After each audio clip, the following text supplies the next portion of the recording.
Welcome everyone to another episode of the Wood from the Trees podcast. I really appreciate every single one of you. And if you want to support the podcast and you like what we're doing, if you could support us on Patreon, we'd really appreciate it. And not only that, but you'll get loads of extra content. You get to join the party. You get to dictate what way it goes. And you could win some prizes. So enjoy the show and I fucking love you. So join us on patreon.com/the Wood from the Trees. And for the price of a small little cheap coffee or a pint, you get all that shit. So don't hesitate. Get to it. Get to it.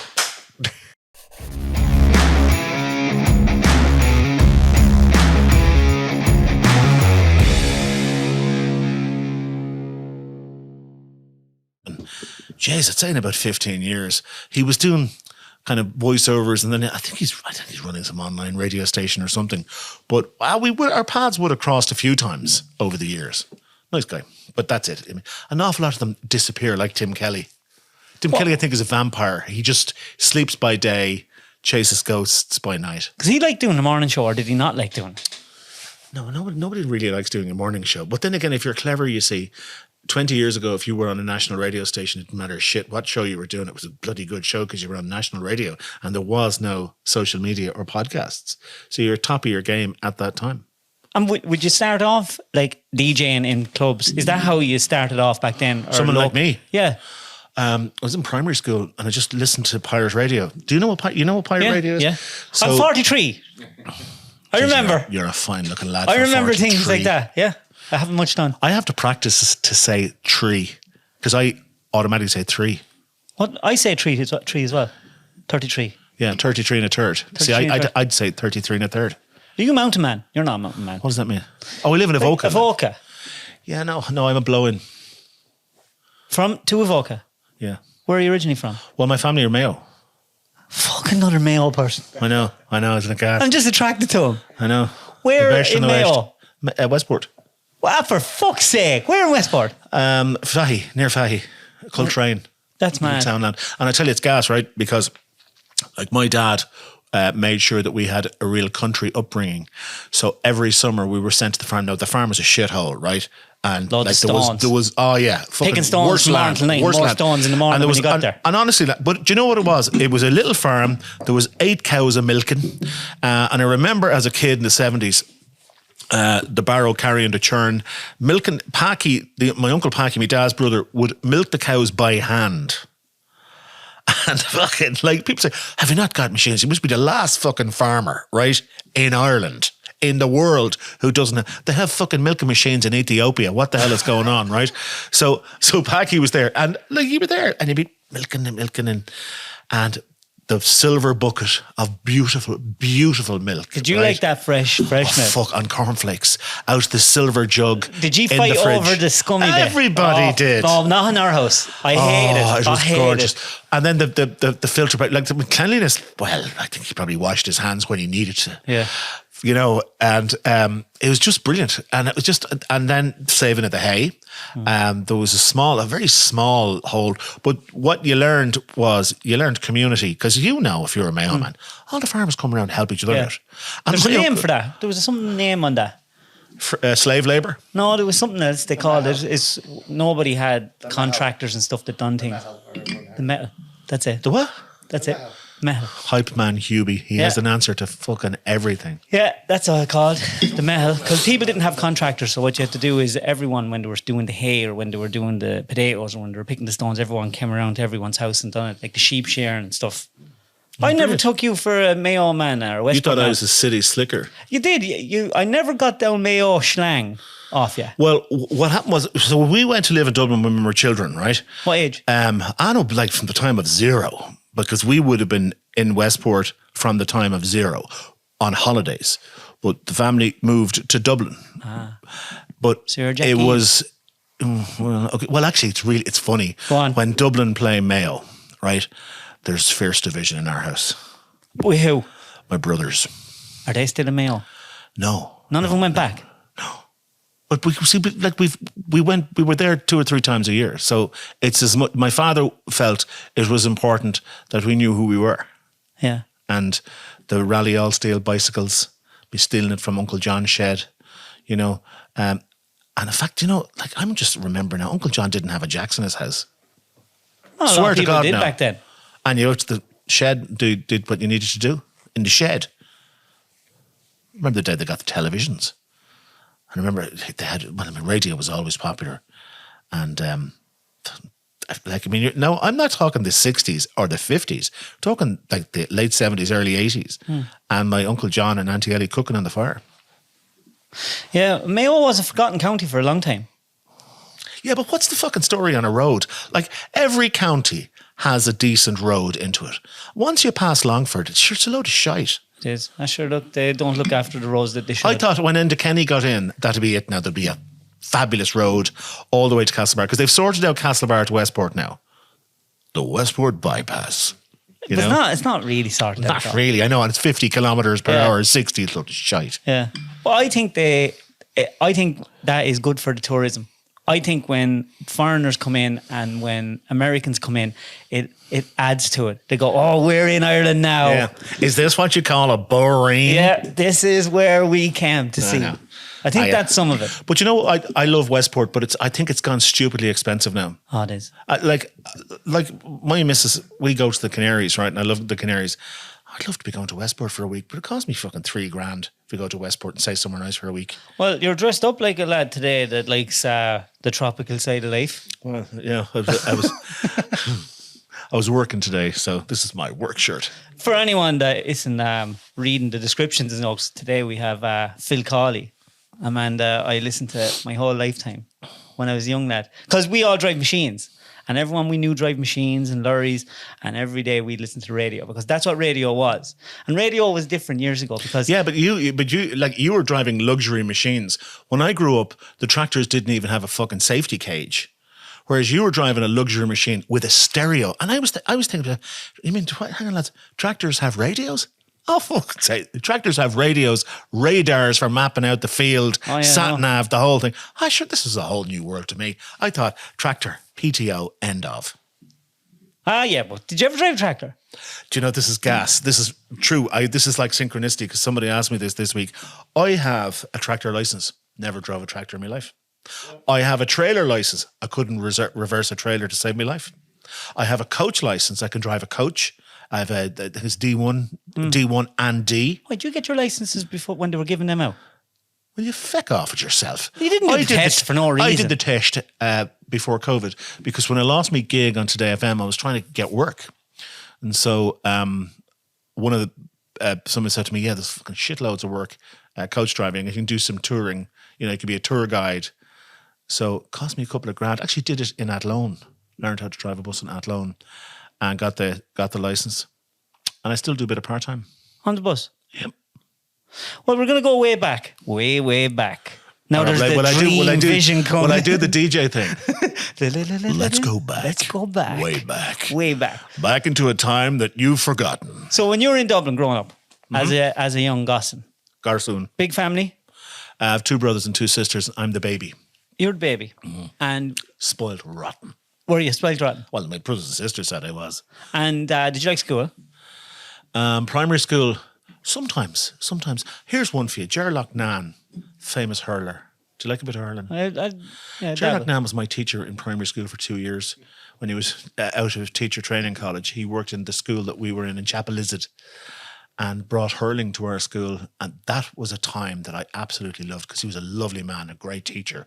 But I think the teacher I had, I'd better not say his name. Oh, you can say anything on podcast. Say anything you want. He was a bollocks, right?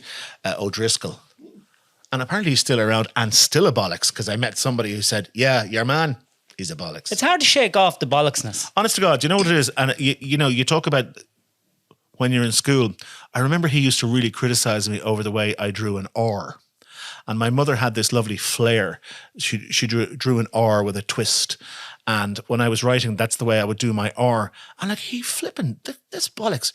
He really gets it. That's not an R. He says, nobody does R's like that anymore. Everyone does fucking R's like that. Would you fuck off? I know, but when you're 11 years old and you're been like intimidated. Chastised. Yeah, this fucking red-haired bastard. Excuse my French. But were you good in school? No. I was good enough. But you know, it's what you've got kids. Yeah. One of them helps you in your shed. Yeah. She doesn't, by the way, I just want to say this. She's your daughter, yeah? Yeah.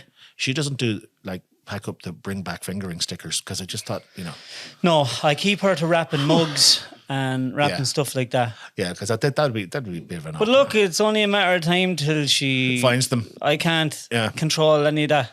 Anyway. It's a big bad world out there. I know. Oh God, where were we? I completely forgot. You were saying that when you were watching what was going on and you were in school and you're like, yeah.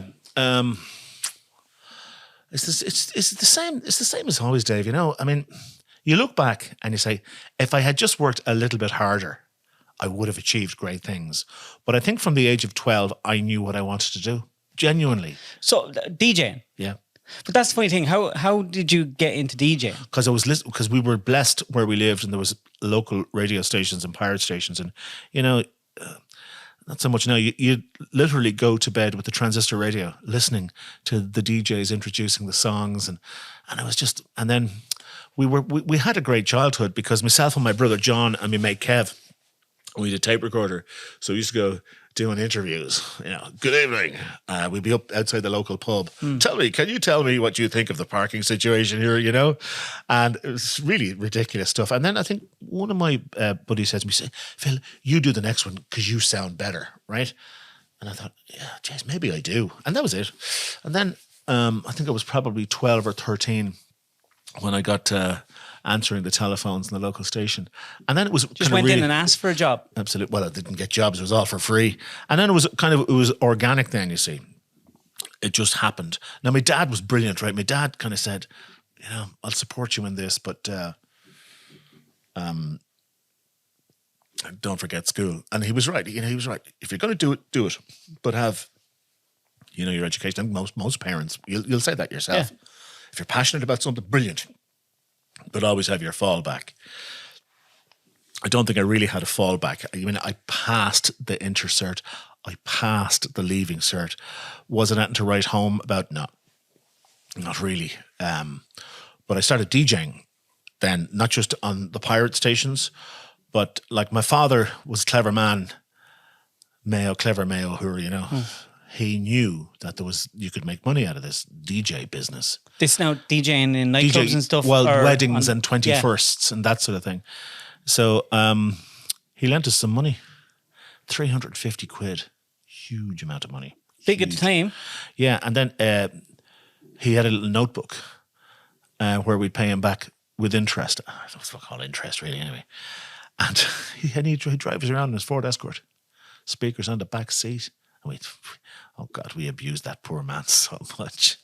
And were you using vinyl? Yeah. Oh, yeah, absolutely. And we were so thick, right, that we had we bought loads of vinyl. And we had no idea when the records were skipping, we used to put 10p on top or 5p on top of the stylus to stop it from skipping. But it was actually digging a hole in the fucking vinyl. And I remember years afterwards, my brother John and I, we'd be laughing. We'd looking at some of the vinyls, you could see the score marks where we put, would that mean if the dance floor was bouncy. Before you went DJing, did you have to buy a load of vinyl or get the lend of vinyls off people? No, we just collected vinyl. Always had vinyl. And then we just we had loads of music. And then, you'd bring a couple of 100 records to your gig. You'd probably only play 30. But, just in case somebody asks for a song, you wanted to make sure you had it. I knew guys back in the day, right? And they'd arrive with a ton of vinyl. And they'd have it on display while they were doing their gig, right? And they'd probably only play 20 or 30 songs. But, whereas now it's brilliant. Like now I have Tidal, we'll say. I've got Apple Music. And it all comes into my little Denon virtual DJ system. And I can get whatever I want, whenever I want. Oh, I tell you, bang, if the Wi-Fi is good. But don't depend on Wi-Fi in Ireland. Don't. But I think that's the difference between DJs now and DJs back then. DJs back then, not only were they personalities, but when you listen to your show, you knew what kind of music you were going to listen to on Phil's show. You knew what you were going to listen to on Tony's show. If you wanted to listen to something a bit more indie, Dave Fannin. So you were getting someone that was interested, loved the music, and you listened for that because you knew the personalities. Like we talk about all the time, Jerry Ryan. Like you knew your morning was going to be Jerry Ryan. You didn't know what was coming. Eating his sausage sandwich. Yeah. You knew he was getting the paper and you didn't know what was on. He didn't know anything that was on it no more By the than way, anyone else I've been did. smelling this for the last 20 minutes. I'm going for it. Go okay? for it. Go for it. I missed it. I think that's the difference between DJs now and radio presenters now. They're just personalities. And I think they're using a playlist that they're just, you have to play this. Yeah, that's it. That's it. It's gone now. There are no disc jockeys left. No. Now, you're content creators. So the way it works officially is you do your radio show now, but what do you, there's the music. Now, what are you going to do in between the music? And in a lot of cases, you have to sell the music, whether you like it or not, because that's the job. I mean, I don't know. I have no idea what's on my show Monday morning or what's on my show on Classic Hits. But, you know, I have a certain amount of announcements to make, but I have to do them with my personality. Great thing about Friday Night 80s when on Today FM was a lot of that was my own input. Yeah. It was great. Oh, it was brilliant. I loved That it was so great. much. Yeah, people still come up to me now, even today. A guy in a chemist in Enniskerry, or not, in Skerries rather, said, geez, you got me through me Friday nights going down the old M7 to Limerick to my girlfriend. And I said, geez, thank you so much. I really appreciate that, because that's kind of what is a really nice thing to say to a radio presenter. Yeah. Someone said, yeah, do you remember that song you used to play? And oh, it's brilliant. It's brilliant. That's gone though. That's all gone. When was your first paid job on a radio On station? radio? Yeah. Okay. Or how did that happen? Like, did you keep RTE, it was asking my people? first paid job on radio was RTE, 2FM. How'd you get it? Oh God, this is a mad story. Yeah, right. Okay. That's Tell what you I'm how here for, Phil. The mad stories. Right, here we go. Wait till I ask you later. Did you ever shit yourself? I think most people did, yeah. Of course they did. But you just hope that it's in the shower. What really? Yeah, you hope if you're lucky enough. Yeah, that would If you can get to the bath at the right time rather than the shore outside the house. As long as it's not someone else's bath. I think Hey, I shit in your bath. Yeah, didn't everybody shit themselves? Everyone. Yeah, Everyone. It's not just an elderly thing. Anyway, so I was in school and I was working on pirate radio stations, and I knew what I wanted to do, and it was 2FM or Radio 2 as it was called at the time. But this is 1985, so I was in senior college in Ballyfermot doing the first ever radio course, radio producers course. That was brand new to Ireland. And I was on the Mitch one. Sorry, we had a day off. Who was in that class with you? Right, I'll tell you who was in that class. Lorraine Keane was in that class with me. AA Roadwatch, Lorraine.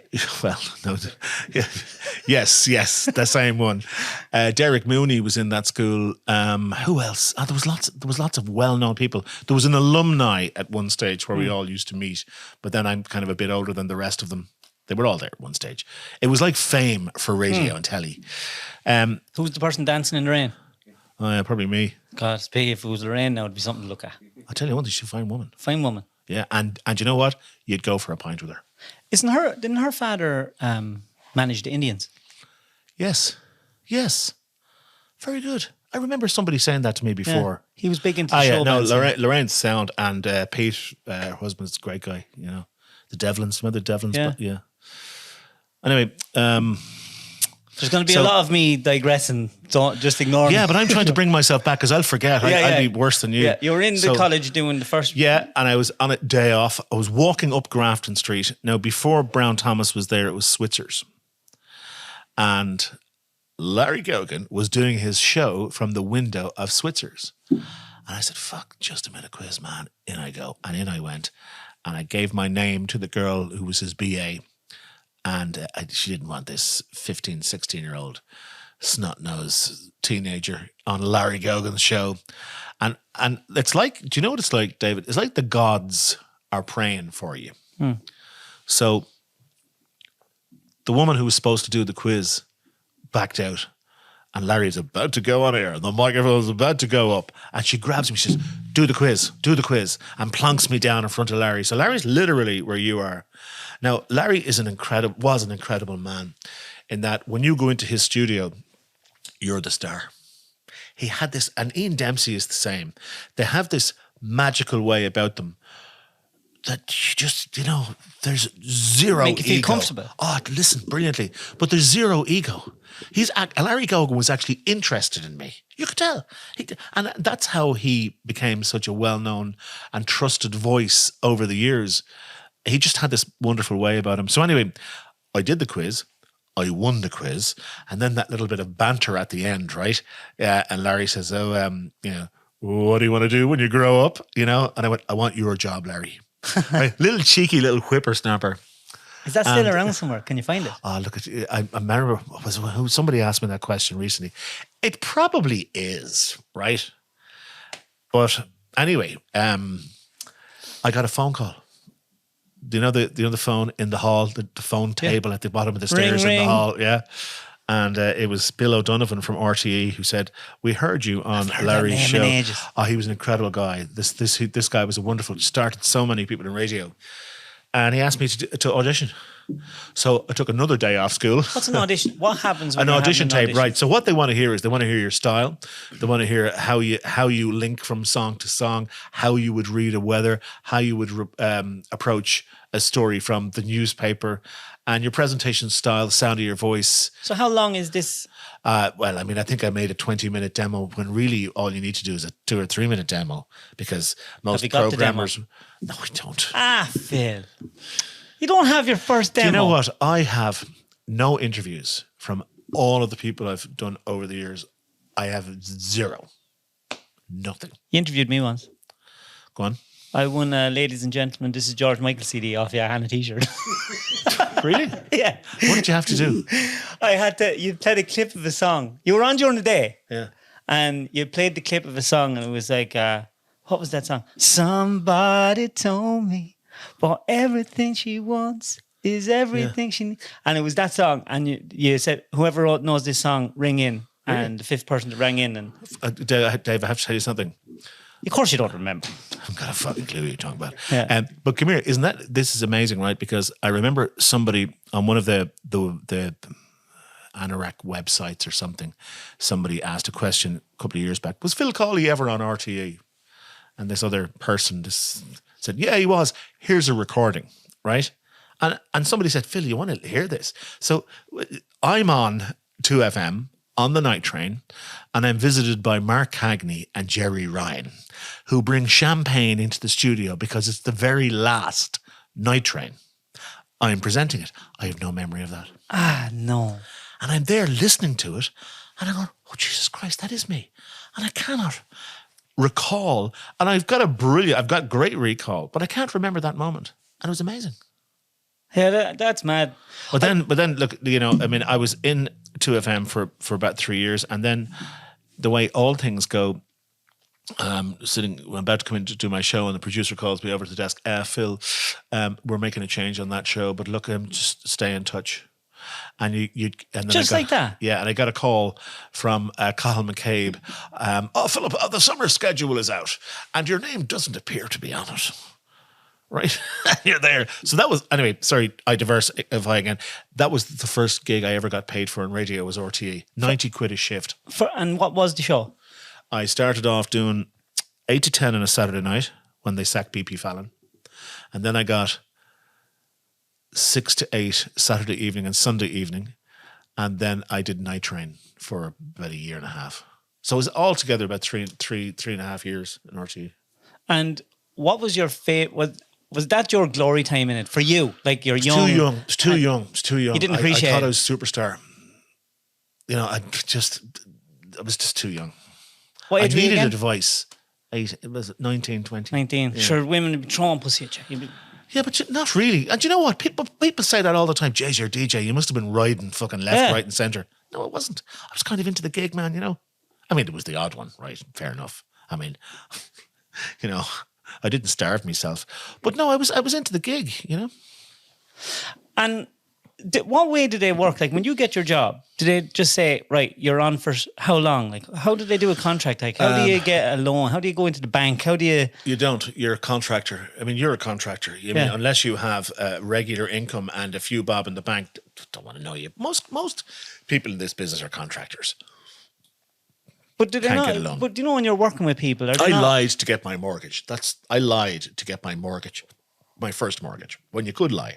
Yeah, I did too. Yeah. And, but, you know, because I was self-employed, I said employed. And they didn't double check. I told everyone I was a timber relocation operative engineer. I love it. And they thought it was something special. It wasn't. I just cut down trees. Yeah, brilliant.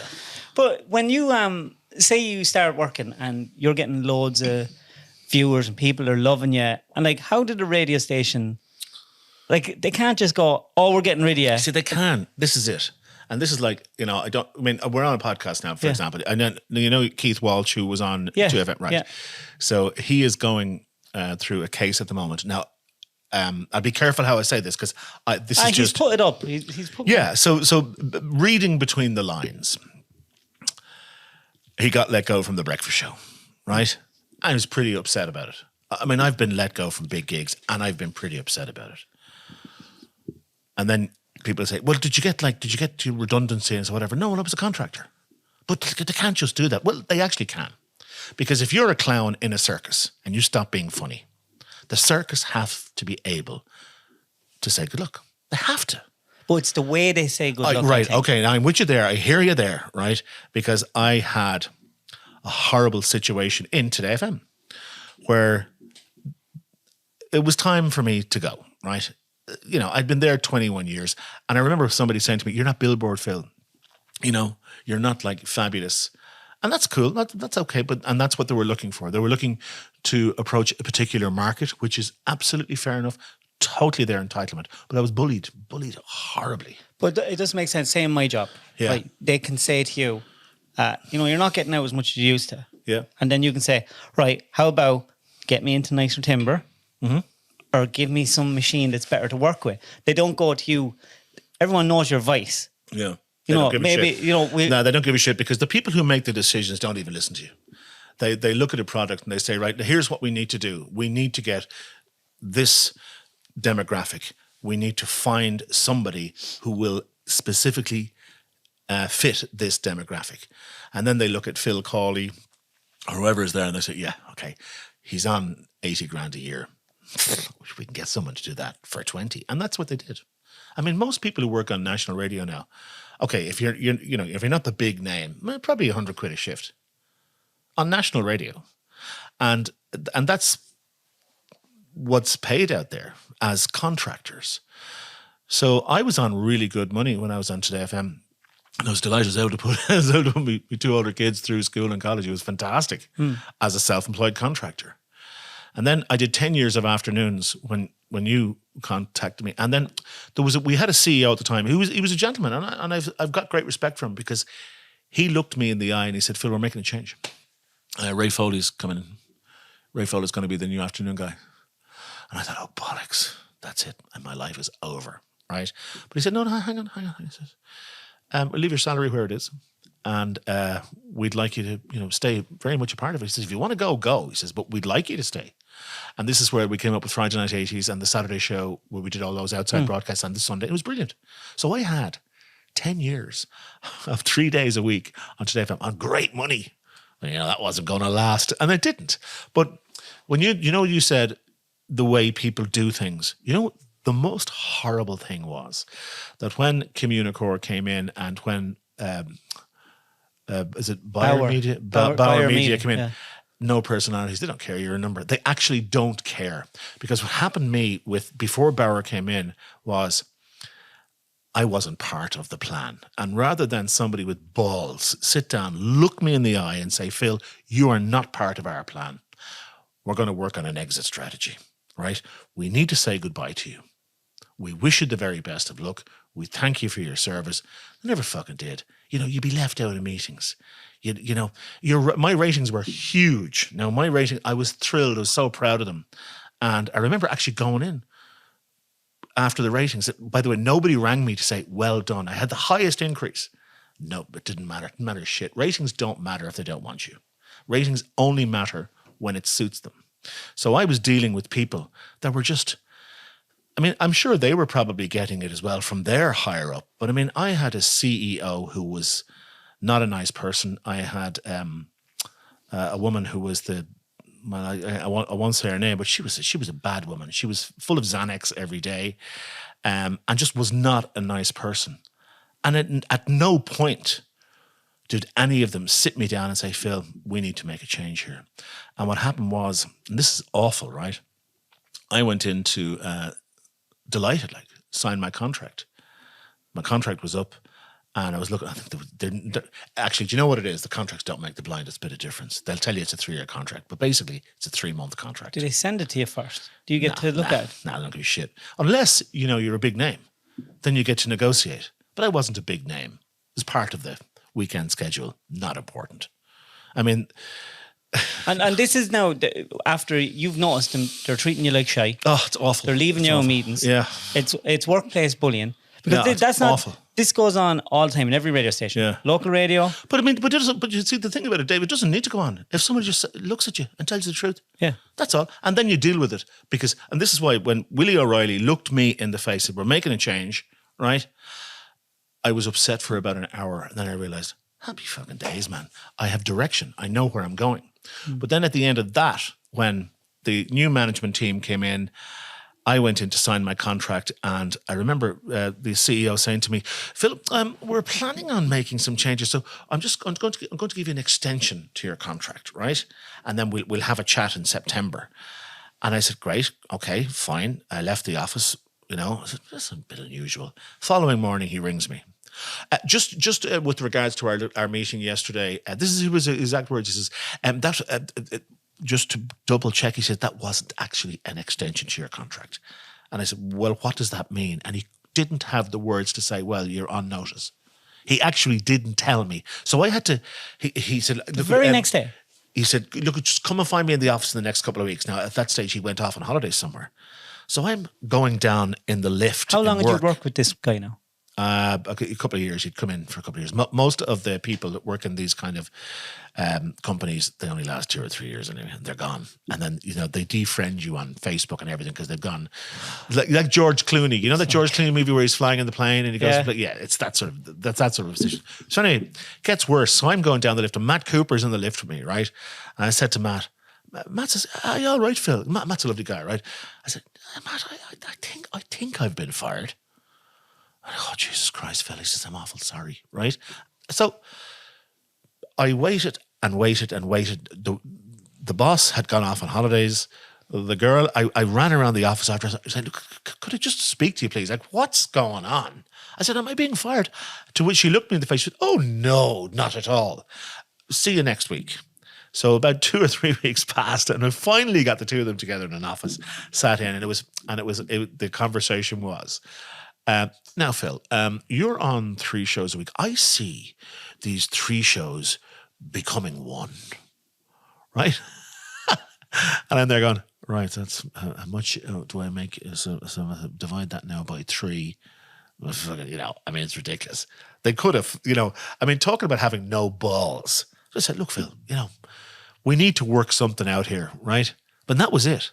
And there was no discussion. I had to say goodbye to my contractor's salary that I'd had for 22 years. And I went from that to €300 a week. And I had to go home and tell my wife, it's over. But what about, you're working with a production crew? No production crew, not at all. No, nothing. Just on my own completely.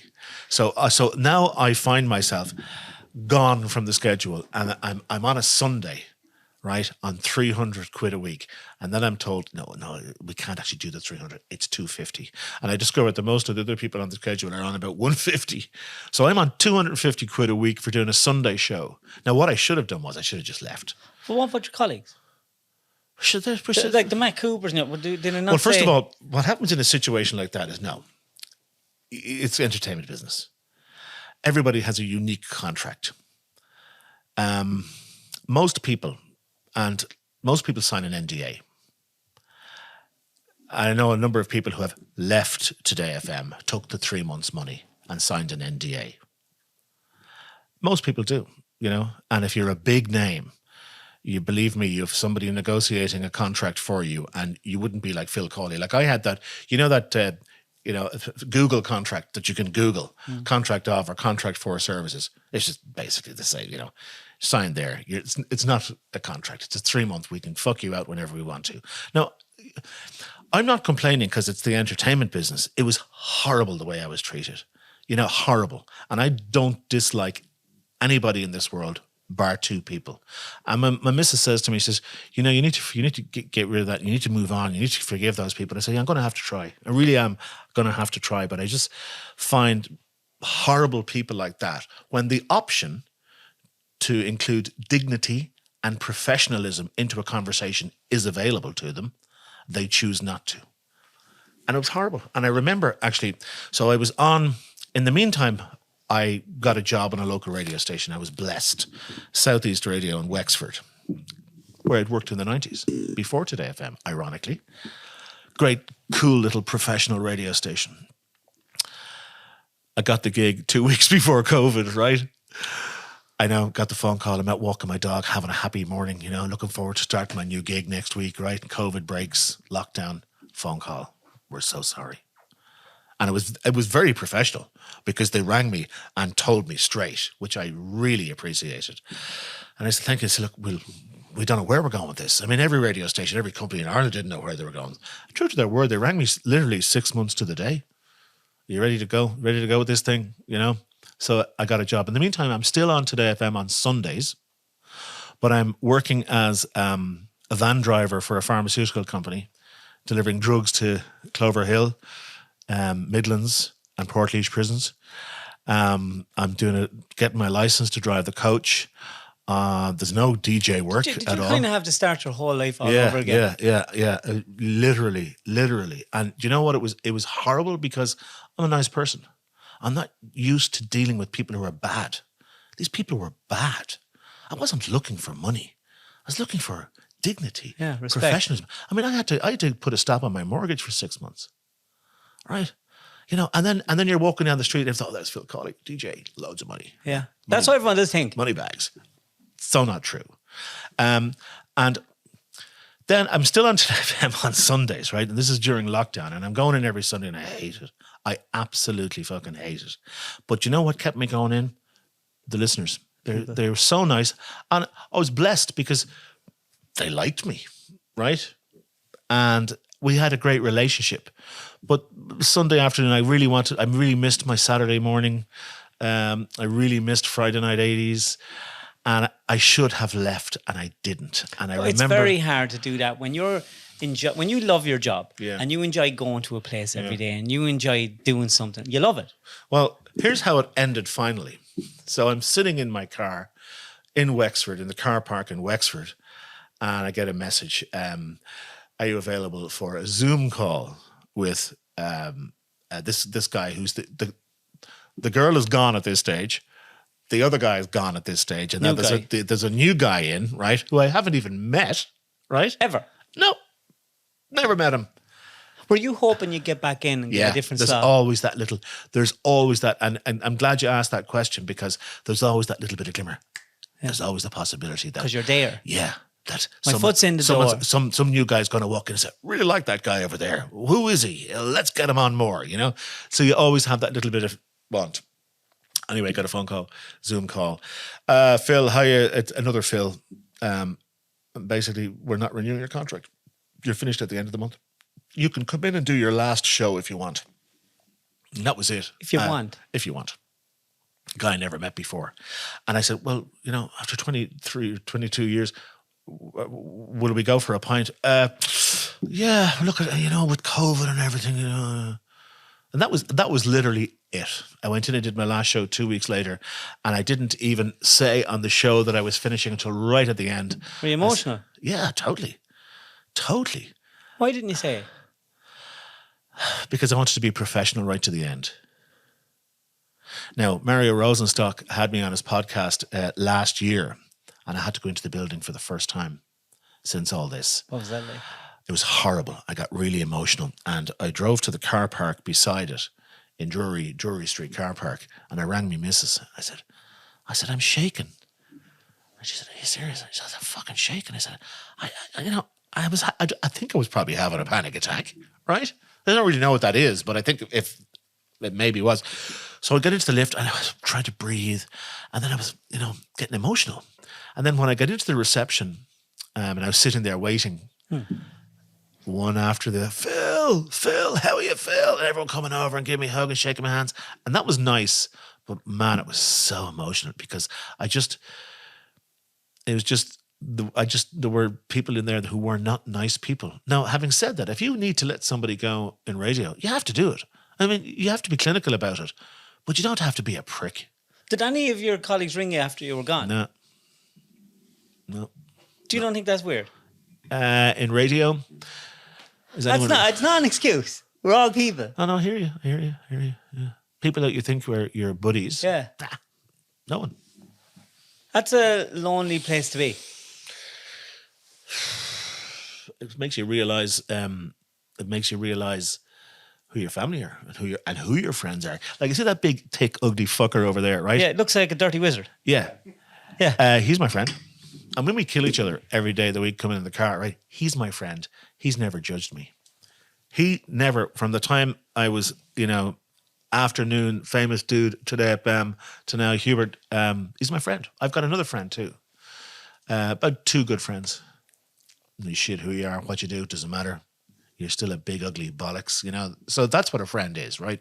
So I'm lucky. But it's gas from the outside looking in. Showbiz. Like when we would have been, say, when Today FM started. I remember when Today FM launched their new, when they had Ian Dempsey and you were the guys. Mm-hmm. You were the names to bring people to it, and it was on fire. Like it was the most amazing time. Like back then, that was the golden age of radio. Well, Ian Dempsey came in, and the thing just lifted off like a rocket, like an absolute rocket. It was brilliant. It was a fantastic time in my life, and it was just brilliant. But there was a great connection with the listeners. Yeah, you could ring in. You felt like. Well, you remember too, Dave, that WhatsApp was brand new. Yeah, we didn't have texting. WhatsApp. We didn't have WhatsApp. Texting. It was texting. Yeah. Because that's how you connected. Yeah. And texting was only starting. And like we were way ahead of the curve with 2FM at the time. We were way ahead. And people were getting your instant reaction. Yeah. You could text in and within seconds. Yeah. Yeah. It was amazing. Who's reading the text? Back then, back then we'd text in. Yeah. Like, you can't be there doing your links and reading all the messages. If you're on daytime, you'd have an assistant. And God, I had some brilliant assistants when I was there. Jennifer Dollard. I don't know if you know Acast. Yeah. Well, Jennifer is she's got a big job in Acast. She was my assistant for a long time. She's a brilliant girl. Farmer's daughter. Plenty of fucking road frontage. Legend of. She works in London now. She's a great assistant.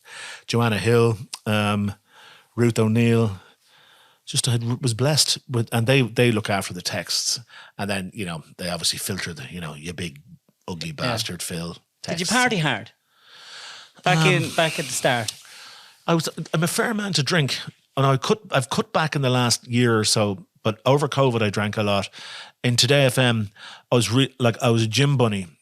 I could put on about 4 or 5 stone in the last couple of years that I'm going to get rid of, right? But prior to, in the 90s and the noughties, did I party hard? I kind of knew how to party though. I was clever with my drinking, clever with my smoking. I'd have some cigars sometimes. Fallen into cigarettes rarely, but health-wise, definitely the last 5 years I haven't looked after myself. But I was clever. I was clever in Today FM. Did I party hard? No, I was clever. When you done the podcast with Mario, did he let you give out about Today FM? You have to be very careful. You don't bite the hand that feeds you. And Mario is a clever man. Mario's super clever. He's hardly going to sit there in a studio in Bauer Media's building and say this is a load of bollocks. You don't bite the hand that feeds you. What do you think? Where did radio go wrong? Where have they lost the connection? You can see it now. It's up in a heap. They're trying all these different things, and I get it, but it's like marketing now at this time. You have all these people coming out with marketing degrees, and they want to do these flashy videos, and they want to have these things that are very virtuous looking and sound good, but there's no connection with the buyer, and there's no connection with the listener. I hear you. But when did you see that coming in? Look, with the risk of upsetting my current bosses, right? I do miss having to play my own music because now there's an element of acting to being on the radio saying, I love that record. That's a great record, when you probably don't, but you have to. But that's part of the job as a radio presenter. There's an element of acting. A lot of guys my age refused to go the content creator road, and they're essentially out of work because radio stations and marketing people have specific demographics that they can sell their commercials on. They have specific wants and needs from the big commercial companies. 30% of revenue from radio is gone to YouTube and social media, and probably they'll lose even more. So they're looking at 7 o'clock in the morning to 7 in the evening. You know, to hell with you about playing your favorite songs. That's not what it's about anymore. We have to hit that target that the advertisers want. It's totally clinical. It's so weird though, because like if you build it, they'll come.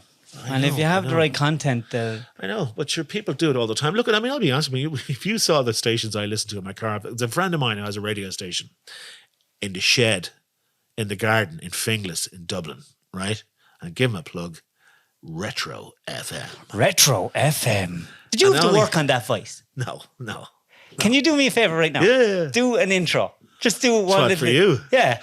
Well, I can do, we'll say, Dave Cuddy, that sort of a thing, way down. Or you could do Dave Cuddy plays the hits. Or you could, Dave Cuddy talking shy. Dave Cuddy talking shy. Dave Cuddy's slogan of the day, bring back fingering. Oh, it's so funny listening to you say that. Because I listened to you so much, when we were younger. Do you know, actually, here's an interesting thing. So I was doing a gig Friday night, and this really nice lady came up to me. And, I get a lot of people who say, yeah, I liked you when you did this and liked you when you did that. And people are generally nice. But I've recently... I've taken off the call because I'm free. Leave this on. Oh yeah, turn it on when they come in if it's really Jesus Christ, I was wondering why I was getting so warm. I think it wasn't me then, no. Some of it. So I recently have on I do a breakfast show on Southeast Radio, so we have a co-host who's just started on the show, and I'm a little bit at sea, right? What does that mean? Because I've never had a co-host before. Oh yeah. Before it was just me and the audience, and now it's me and my co-host, and she's amazing. She's a brilliant content creator. Do you have to talk about the show before you do it? Oh yeah, yeah. The 6 Ps. What's that? Proper preparation prevents piss poor performance. I never knew that. I thought you of all people would know I that. am not prepared ever. Well, he is my preparation. Yeah, well there you go. What's your name? Matt. I was going to say Harry, preparation H.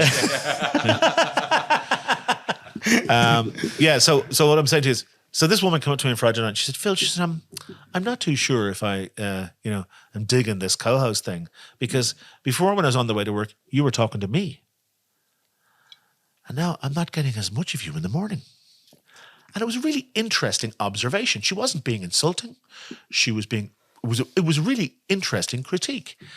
So now I find myself not so much with a dilemma, because I have to relearn my presentation style so that I don't leave people out, and I include my co-host, and then my co-host may even become more popular than me, and that's absolutely fine, because that's, the organic nature of a duo. But I'm relearning my skill, and I'm open to it, which I think is why I still survive in the business, because I'm always open to relearning. And so at the moment, it's kind of exciting that I'm relearning my skills, because I have a goal, and I want to achieve, listenership on this show on my breakfast show. So I thought that the whole 2-3 hosts is 3 crutches for each other, because people aren't as... Yeah, but sometimes it's a zoo. I mean, I've listened to Doireann Garrahy, and I absolutely think she's brilliant. I think she's fantastic. But sometimes it gets a bit loud. And that's a hard thing to do when you have 3 people on the radio, not to talk over one another. And then there's this gratuitous laughter. Yeah. And there's this silliness. It's not really funny, some of it. And you're going, you know, you don't have to tell a story with a humorous climax every time. Yeah. Just be yourself. And we get an awful lot of our content from everyday life. Because, you know, in your podcast, if you're on the machine or you're driving down the road, you're always on. You'll see something and you go, Jesus, that's going to be. And that's the way I am. And that's the way a lot of people are on radio. You're always on. You're always looking out the window of the car and you pass a funny sign, or you're looking on Dundee and you're looking for, you know, you're playing fantasy cars. Yeah. And you'll find a silly ad and you're always on. I totally agree with you. And Best content. I think that's the difference between, I think you have these people coming in from these media companies and they're looking at the Breakfast Club over in America, a different culture. They're looking at these people having this laugh in the morning. It's a very American thing, these three co-hosts. The zoo. But it's in Ireland, it's not like that. We just want to hear what's going on. I know. Just if it's funny, if it's not, we're not. Well, see, I mean, Ian Dempsey is super successful. Because, you know, Mario has his bit, but it's basically Eno. And it's just simple. Yeah, Comfortable pair of slippers. Yeah, and people like at that hour in the morning and in the evening, it depends. You're in this. You So just I can't want to believe zone I've out. just plugged another breakfast show and placed my own. Yeah, what's the story with your own? Plug that first. Yes. Fuck Ian. Fuck you, Ian. Southeast Radio, which is based in Wexford. And I do 7 to 9, and then we do an hour of the 90s at 9. But a lot of it's playlisted. And you have to drive down there, or do you stay? Well, it's a 55 minutes from my house. It's not too bad. Well, it could be quicker, but you know, I'd never break the speed limit. You're a bit of a petrol head. Yep. Talk to me. First car. Fiat Uno. Fiat. See the Italians. 2-door. 4-door? Two-door. 993cc, time and chain and tappets. Little rocket. Rocket. I had a Fiat Cinquecento. Sorry to hear that. I loved it. Yeah, do you know why? Because they make a noise. Yeah. And the Go-kart feeling. Yeah, brilliant. Go-kart feeling, absolutely. But, you know, owning like a fast Fiat or an Alfa Romeo is like having a mistress. Alfa Romeo, lovely. You know, a great ride, but they're not very reliable. What was your favourite car? A Honda Prelude. I had a Honda Prelude in bar? 19... Actually, I remember doing a photo shoot with Car Driver magazine with my Honda Prelude 2.2 No way. VTEC, automatic, right? And it was the first car where if you floored it, you'd be pushed back into the seat. But of course, being a Honda, super reliable. Yeah. And just it was black. And They were lovely at the time. Big long bonnet on them. yeah, They were yeah. Oh, yeah. And the roaring. But you don't see any of them around. 9,000 revs. Oh, just that was actually my favorite car. God, I suppose. See, I there's an awful lot of people I know that all the money in the world is irrelevant because they have a particular car that they like, and I think that's brilliant, you know. And you know, when you watch some of these social media videos and you see guys and they're pulling up in their Bentley and their rollers, I mean, that's horrible. That's just crass. There's nothing classy about it all. Dripping in gold jewelry and getting the fucking 24-inch wheels on their Range Rover. I mean, it's ridiculous. Talking of which, Range Rovers are pretty shit. Oh, they're so bad now. Why do people buy Range Rovers? Okay, just for transparency here. Have you got a Range I had Rover? one. Oh, Jesus. And I remember I bought it and it was a lovely car. My wife wanted this Range Rover. That was it. Got rid of Fuck it. me, are you minted? And my bollocks. I'm very irresponsible with money. Right. That's the best So way. would you ask for permission or forgiveness? Forgiveness. Right. Forgiveness. But my wife is a Protestant. I'm a Catholic. Oh, Jesus Christ. Yeah, no, I know. They're all tricks again. But she... You heard that? Sorry, can I stop there? Yeah. You heard that one? About the guy whose daughter went to work in London, Go on, tell me. right? And every Christmas she came home, she had loads of money, bought everyone fabulous presents. Fucking fair play. She was so generous. Yeah. She was the best of clothes. Hermes handbags, jewellery, the whole thing. And the father's getting a bit suspicious over the Christmas dinner table. And he's looking to the left of the turkey and the right of the turkey. He's thinking, something fucking going on here. Something going on here. So after dinner, they go out onto the patio and they have a little chat. And he says to her, he says, you come home here every Christmas. best of clothes, designer, Hermes bag, jewelry, Rolex watch. He's watching it. What the fuck are you doing in London? And she said, Dad, I'm a prostitute. He said, you're a what? She said, I'm a prostitute. Oh, fuck, he says, I thought you said you were a Protestant. That's a good one. That's a good one. Well, I married my wife, and the woman couldn't be kept happy with cars. And I bought... What do you mean? She couldn't be kept happy, or you couldn't be kept she happy? couldn't. She couldn't. I went through that phase. I love cars, but my bank account ran out of money. So what was your favourite car? M5. Which one? E39. Beautiful. It's my favourite one. Yeah. I have it still. Cut blue? Yes. Yeah. Yeah. Meeting in the mines here. Yeah. It's my favourite car. So there are issues with them, obviously. Do you look after it right? I parked that in 2009 Right. with a full NCT on it, and just after doing the vanos, which cost a fucking fortune. Yeah. And I had everything perfect on it, and I parked it because I couldn't afford it. Right. But did you buy it back then? No, I had just parked in a shed and it's still there. Is it covered? No, not really. See, that's disgusting now. But you have to understand. So you're hoping now poor that I am. that car SOS, you'll be I'd love you'll if have a he bad came. and the boys, take it away and magic it. But when I watch Carol this and I see all the issues that you have to have, I'd rather have a broken car than all the issues that they feel sorry for you to go do it. I plan on, when I get my house built, that's going to be me and my son's project car. That's the plan. Okay, we'll just cover it up and stop it from rusting. Well, it's in a nice dry shed.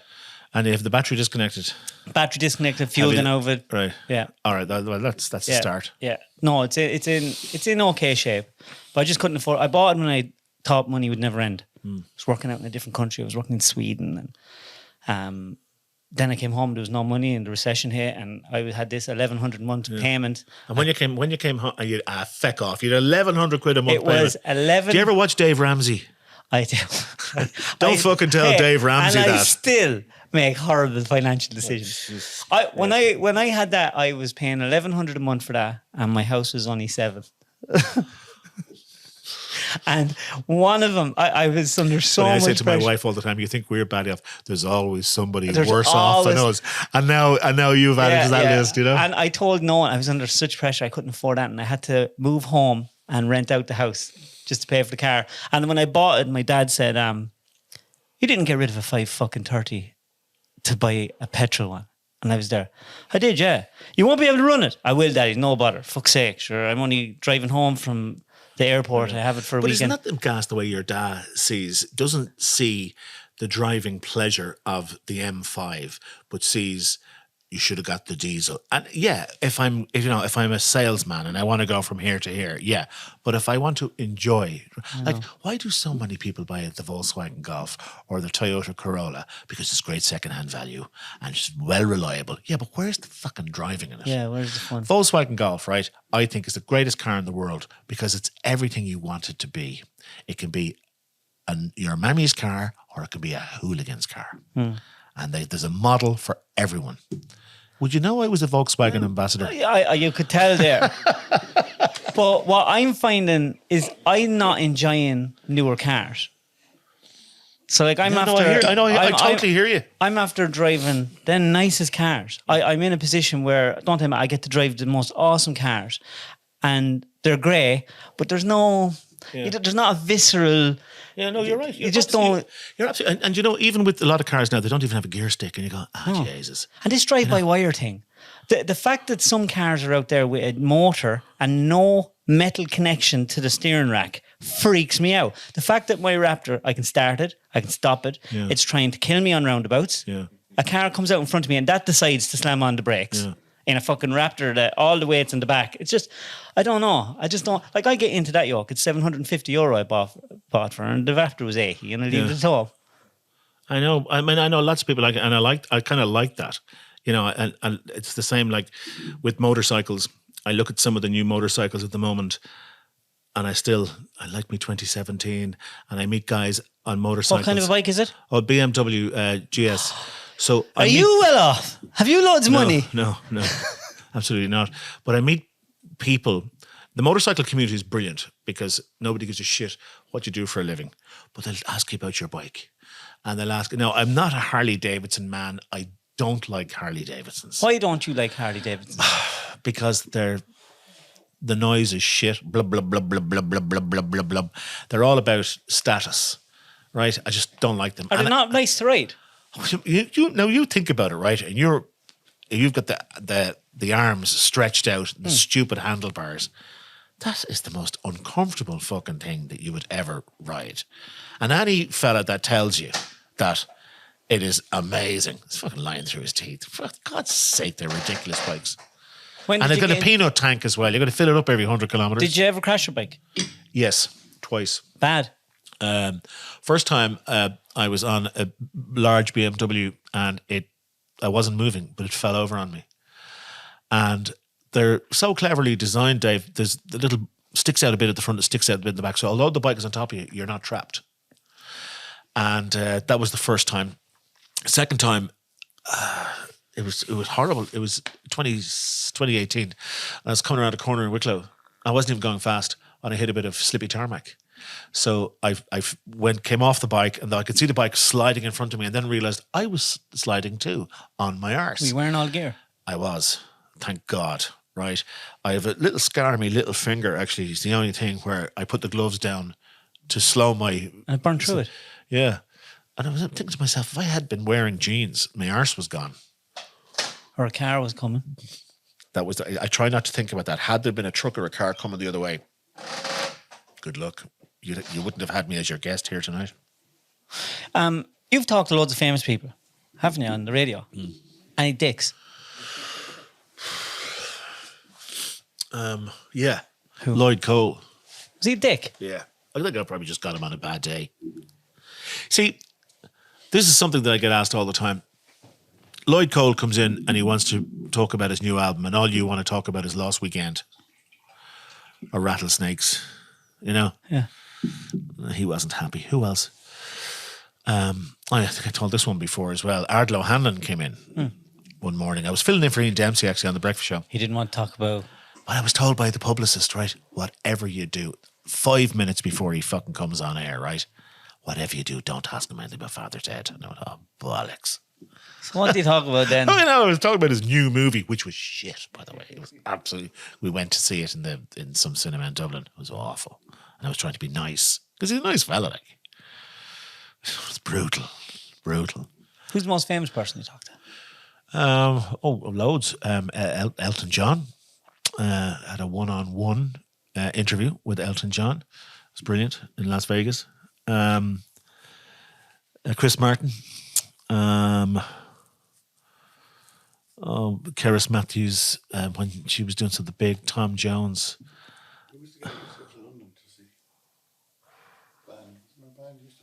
ELO. Jeff Lynne. Did you get to travel with the radio stations? Yeah.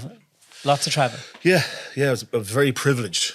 I never take that for granted. You know, but it's all a bit false as well. Like, you know, I mean, you're only going because you're doing something for somebody. You're not doing it because we think you're amazing, Phil. Like, I'll give you a laugh, right? That time I was asked to do the Elton John interview. It was so funny because I was called into the boss's, Willie's office, and Willie says, Phil, we've asked Ian Dempsey, he can't do it. Tom Dunn's wife's having a baby, he can't do it either. So you're doing it.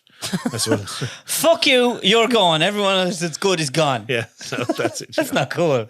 I didn't give a shit. I'm fucking going anyway, you know. I didn't care. I don't have an ego, you know what I mean? I don't. Was it... I could have been picking this up all wrong, and as I probably do. At Christmas is a great fun working in the radio station. Yeah, brilliant. Yeah, it is.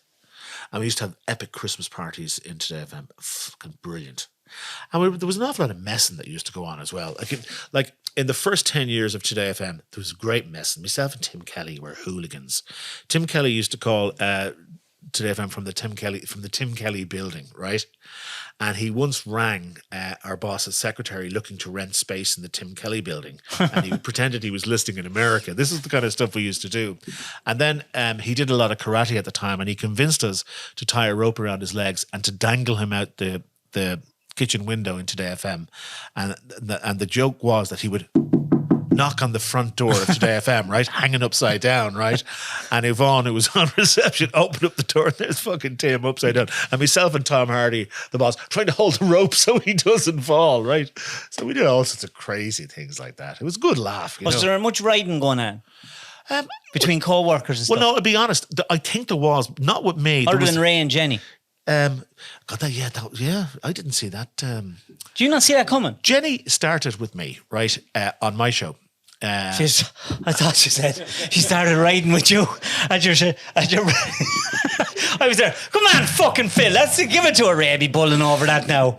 Ray's sloppy seconds. Phil's sloppy seconds. I didn't cop that there was something going on with Ray and Jenny because Ray's very odd. Ray's odd, right? Ray is. I've never known a person in my whole life to be so nervous when they're on the air. Like Ray Darcy refused to use our system. Still would still bring in his CDs. Right? Because he refused to train up and learn, which was actually the easiest thing in the whole world. Just press that there, the music is. Yeah. I've never known a guy to be so nervous. And then he'd be often quiet around the building and very quiet in the studio. Look, if Ray was sitting there, I'd say it to him as well. So, but there's another thing too. I do admire Ray because Ray left Today FM. Right. Did he just not like the vibe or just got offered more money? No, it was time. Probably the money. But look, everybody wants the RTE gig because there's always a bit of a caveat. Like you might get a bit of TV work out of it or whatever. Also, it was near his house. And it was a different time shift. So I think he's a great dad. Like, he loves his kids. So I don't know. I mean, I'm just guessing that it was a handy gig. It was a handy shift. So he left. And I remember he never said goodbye to me. You know? Just went? Yeah, just went. Never said goodbye to me. And I had his headphones and actually texted him because he left his headphones. And I knew they were his headphones because they were called 150s, Bear 150s. And I texted him. I said, Ray, I have your headphones. Do you want me to? And he said, nah, just hang on to them. And not thanks, Phil. Yeah, sorry I didn't get a chance to say goodbye. And I said, well, that's fucking weird. But as you said, do we have friends in radio? Maybe not. I wasn't his friend, so why would he? You know? That's sad. Yeah, but there you go. I think that's terrible. You know, I would think that's not a nice way to treat another human being, doesn't matter what. Just because you're in a certain industry. But maybe everybody in radio... Why does it breed they're that? So insecure. They're scared. They don't admit it. It's a horrible, horrible business. Unless you're a big star, you're on 100 quid a shift, and you have a 3-month contract, nobody gives a shit about you.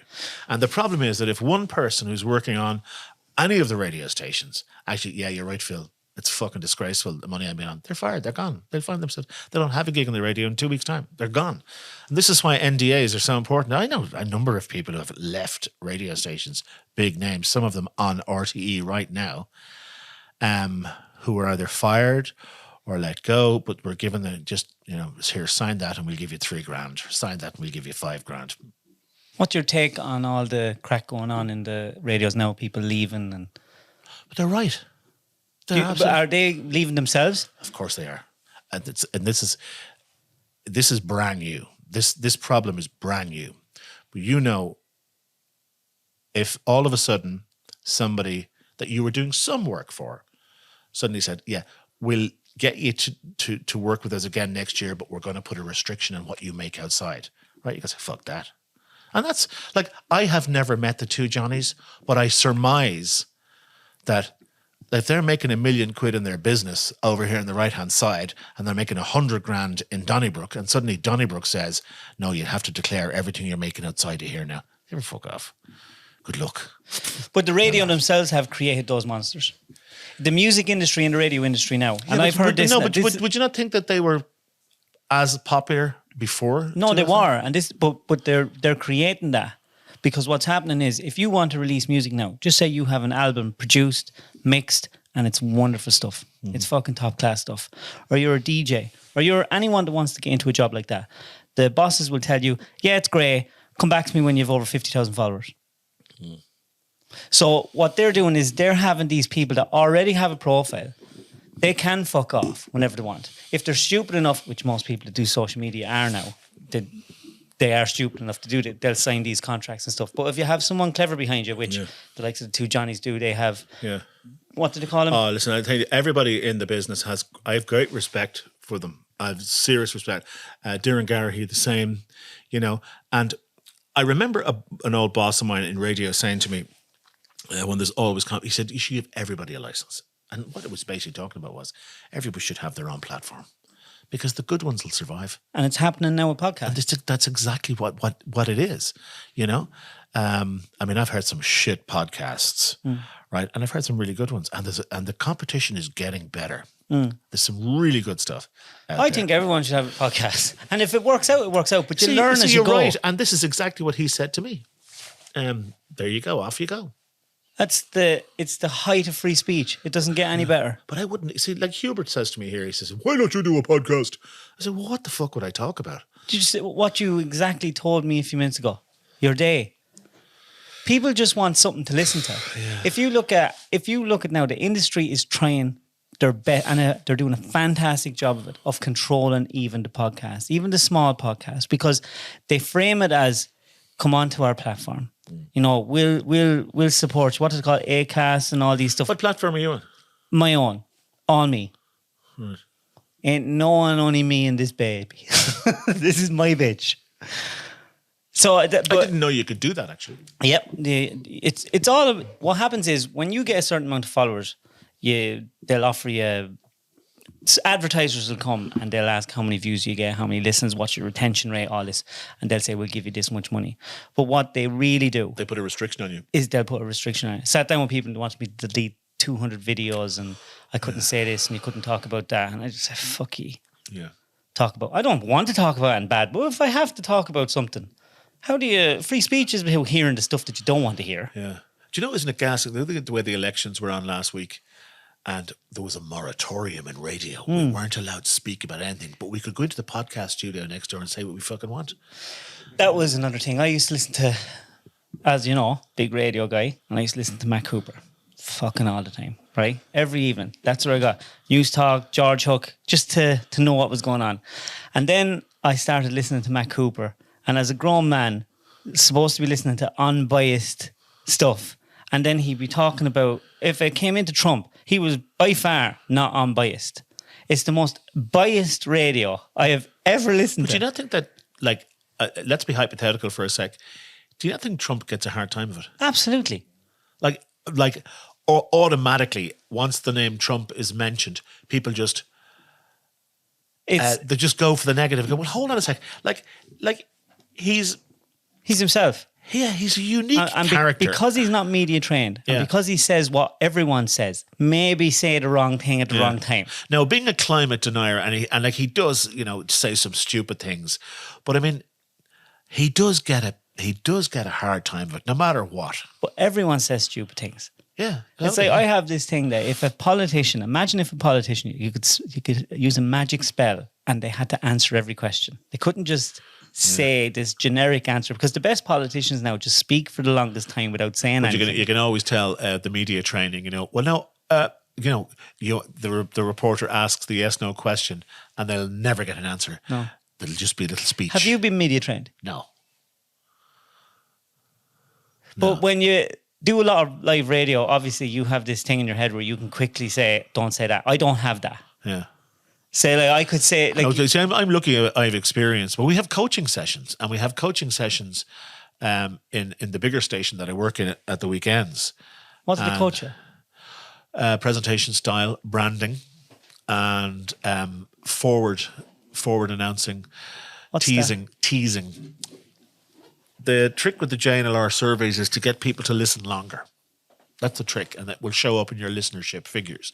The longer a person listens is a really good thing for radio. So if I'm going into the news and I say, listen, I have this great record that was released in 1992, and it's by a guy who once took a shit in Westport in Matt Malloy's front bar, right?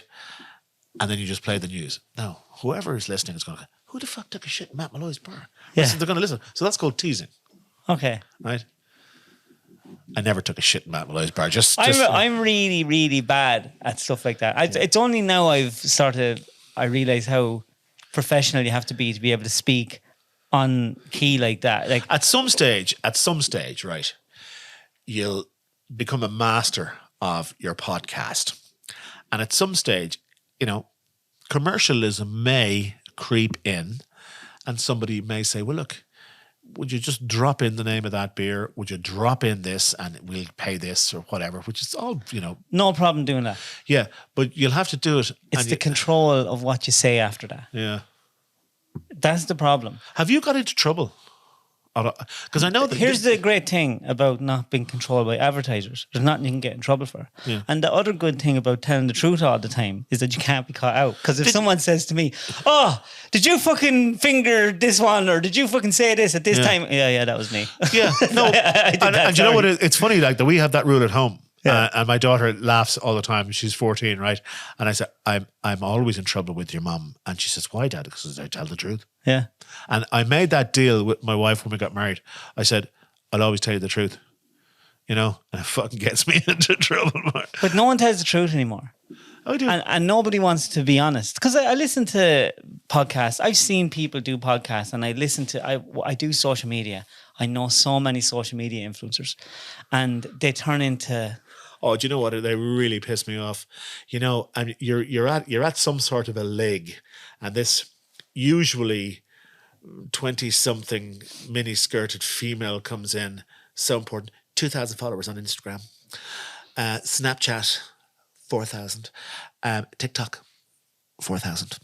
Influencer. And you're going, the fuck, like... I know, but who gives them the platform? But see, what happens is they get loads of stuff. And you could be on TikTok. It's like everyone thinks if you have a heap of followers that you've loads of money and you get paid for your views. But what happens is you mostly get stuff.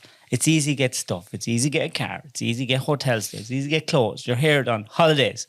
But it doesn't make you money. So if you're a grown man or a woman and you have a mortgage to pay and you want to be with your kids at Christmas when someone offers you all kids' ties and stuff, all that's going to do is destroy your kids, and you're getting advertising for them, and they're just giving you stock that they probably have an advertising budget for. You're only getting a massive, big advertising dick up your fucking arse. Today FM was great for freebies. It was brilliant. What's your best freebie? Hotels, restaurants. You'd get sent. I don't know when you'd get sent toys for your kids. What was it? Yeah, like it was great because you'd be in a shop somewhere. This is like before podcasting. I'm talking 10 years ago, and I recognize your voice. Say, yeah, how are you? And you'd get, I can remember, got a pair of shoes once out of a shop, and I was like, geez, thanks very much. And I'll just pay a request for us. But it was a gift. Yeah. And it was nice. But, you'd get hotel rooms. You could ring up a hotel and you could get it. You'd nearly always get a free room. Oh, just give us an mention on the air there or whatever. But then, of course, the broadcasting rules, you have to be so careful now because the Commission de Man, is that what it's called? Commission de Man, yeah, Commission de Man now. They monitor the podcast, free speech. They have to do monitor days for radio, and they will listen to how you said something, and you can't be gratuitous about advertisers or anything like that. They're really like it'll be gone in a few years' time. Nobody will give a shit. Did you ever have a massive row with a presenter? Did I ever have a massive row? There's always, you see, I'm not that kind of person. There's always been a few arseholes. Like, a lot of people in radio think that they're God's gift and that they're a superstar. And I'd always avoid people like that. There was one particular guy, and I actually thought he was a pop star. And you'd have to have a word with him. You'd have cop on, like. Who was it? I'd say that. No, I won't say it. There's a few people. Mark McCabe. Mark McCabe? Yeah. I've never met him. Have you not? No. Is he a tosser? I don't know. I just put no one in there. Talking to Mark McCabe, right? I still play Maniac 2000. It's a good song. Oh, fuck, listen, I don't know if it is or it isn't, but I'll tell you one thing. No matter where I DJ, you have to finish with it. And I don't care, because if people want it, I'll play it.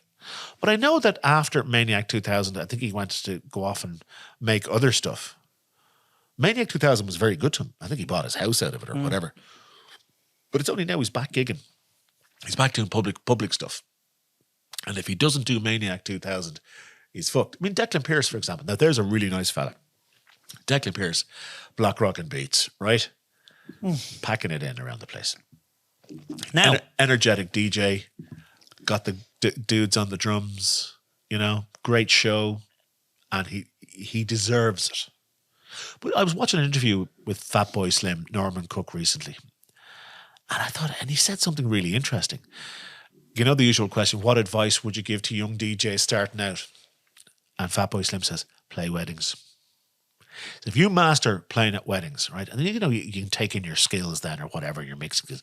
But he says, if you want to entertain, play weddings. And I thought to myself, finally somebody gets it. What's the difference between a wedding and DJing in a nightclub? Right. Well, for a wedding, it's about party atmosphere, creating a party atmosphere. It's about reading the crowd.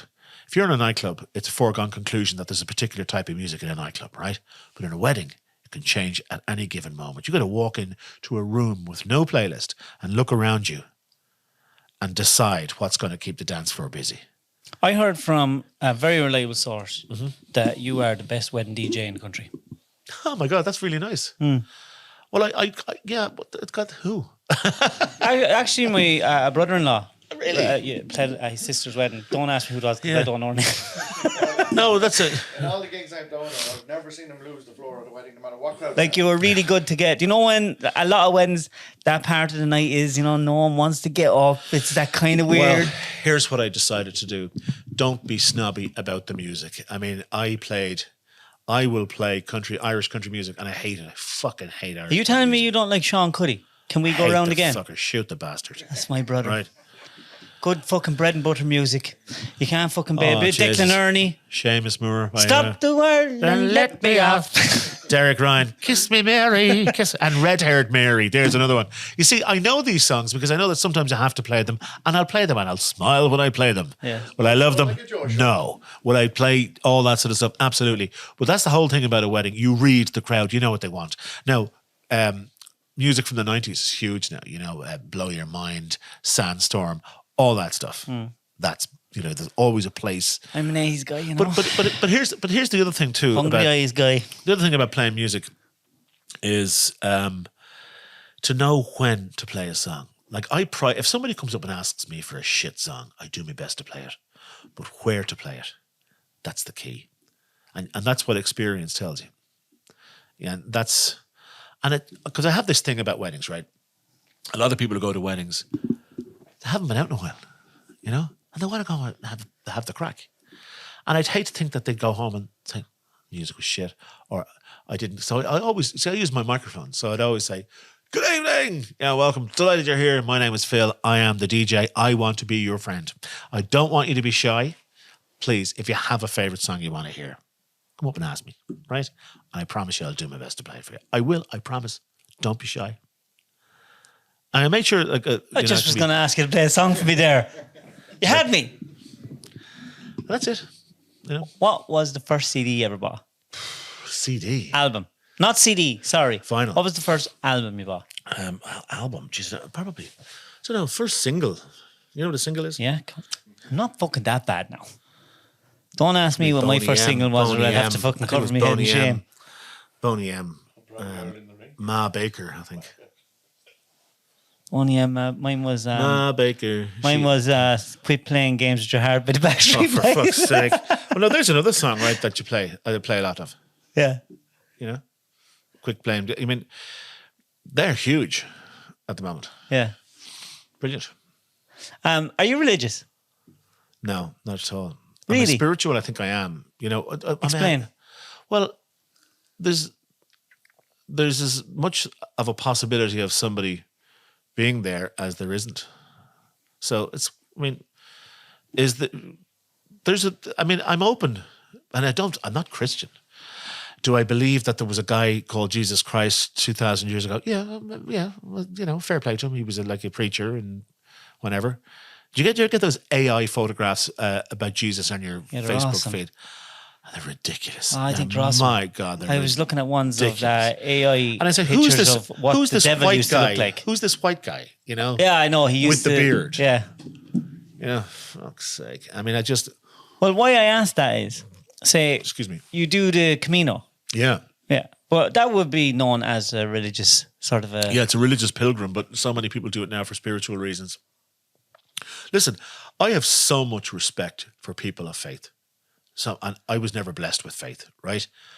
if someone says to me, God bless Phil, I think that's a lovely greeting. And because it's coming from a good place. It's coming from a good place. And as long as people don't want to ram their theory down my neck or whatever, knock yourself out. Be a good person. You don't have to be a Catholic or a Protestant instead of or a believing in Muslim. Jesus, try to be more Jesus-like. Just be nice. Just have respect for your fellow human being. I find I get very annoyed with, like, for example, the Pope. Stupid things he's coming out with recently. I mean, how are Catholics not totally embarrassed by that complete dickhead? Right? How are they not embarrassed? What did he say? Oh, something about women and fucking gays. There's a gay choir that were to sing at a church, and he didn't think it was great. And then I was thinking to myself, well, perhaps they should have picked a paedophile choir. It would have been more to their way, because they still, So I'm going off. You can go anywhere you want here. I just have an issue with grown human beings, educated in science, believing in magic. Yeah, but there's also, like, I've said it here before, people are so open-minded now, their brains have fell out of their head. There's people in Portlaoise identifying as cats, and there's kitty litters. Yeah, but in the school. But it's in every mental walk. health. Yeah. I believe that's a mental health. Yeah. But to me, they're still human beings. Have respect for your human being. If somebody wants to identify as a cat, like, it's not for me. No, it's but ridiculous. If people are trying to make you agree that they are. No, but let them do whatever they want to do. I mean, they can think whatever they want to think. But isn't that the issue, though? They're trying to force it on people. But are they really? I mean, are people? See, people are reacting. So who's at fault? You know what I mean? Don't react. Well, if you can be deplatformed for dead naming someone, yeah, that's a bit of an overreaction. Yeah, it is. Yeah, no, I hear like it's the whole media thing as well. If I had a sponsor, I would be gone for just saying factual stuff. Yeah, but do you remember, like, when we, like, back in the 70s and 80s, and we'd always got your man's a queer, right? And it was no big deal. It wasn't derogatory because she was a dyke or he was a queer, and that's it. And then you realize it's probably not the greatest word in the world, but yet gay people can call themselves queer, but straight people can't call gay people queer, and that gets all disrespectful. And I have this theory that, if you make a mistake, you make a mistake. But if it comes from a good place... Yeah, it's all about the intent. Yeah. If it comes from a good place... I mean, some of my best friends are... In fact, listen, I'd never ask anybody their sexuality, ever. Because I don't care. If it came up in conversation, like, I've got lots of gay friends, and we'd have a laugh, like... Yeah. And the slagging would be mighty. But that's it. Like, that's all. I mean, I don't care about people's sexuality. I don't care. I don't but care. I would think most people are the same. It goes back to Martin Luther King, right? And where he said that it's not the color of a person's skin, but it's their character. Yeah. Same with their sexuality. Same with their whatever they want to identify as. That's fine. But it's gas. If you watch some of the debates on American television, are embarrassing. So bad. And they're putting, tampons in toilets to make people feel more comfortable. And then I said, well, why react? Because the debates go on, and then there's these people of science saying, look, women menstruate, men don't. But what if you identify as a woman? And you go, oh, seriously. But doesn't it show where we are as a culture that that's what we're worrying about? But who's worrying about it, though? I mean, these people have a genuine mental health issue. That's what it is, in my opinion. If you're a man and you want to identify as a woman, that's grand. If you have gender dysphoria and you need corrective surgery, that's absolutely fine. I support you, and I support you in every way possible. But what's happening in the United States of America is awful. When you see crazy fucking parents taking their 5-year-old for surgery because the parents feel the child is in the wrong body, and the worst part of that is the fucking surgeons are doing the operations. Yeah, it's scary. I mean, no, that's child abuse. Absolutely, at the highest form. But where's the government in all this? Where's Joe Biden? I mean, we were talking about Trump. I think that's something that would probably change if Trump was there. I think. You know, I think Isn't it terrible that a country like America, and it's a great country, like they do amazing things, you know, but that's all they could come up with. Biden and Trump. Like, think about that. Biden and Trump is as good as it gets. Who took their eye off the ball in the last 4 or 5 years? You know, who took their eye off the ball? Did you watch House of Cards? I did. Like, what a show. Oh, brilliant. Like, imagine I was... Actually, no, the last episode, the last series wasn't great. I didn't watch the last series. When they got rid of Kevin Spacey, I stopped watching. But I mean, see, there's another thing, cancel culture. Yeah. Kevin Spacey. All the interviews out last week about it. And he it was through our court, all the things. Imagine anyone can just say anything. But you see, mud sticks, if somebody calls you a paedophile, right? If somebody complained against a teacher in the school, right?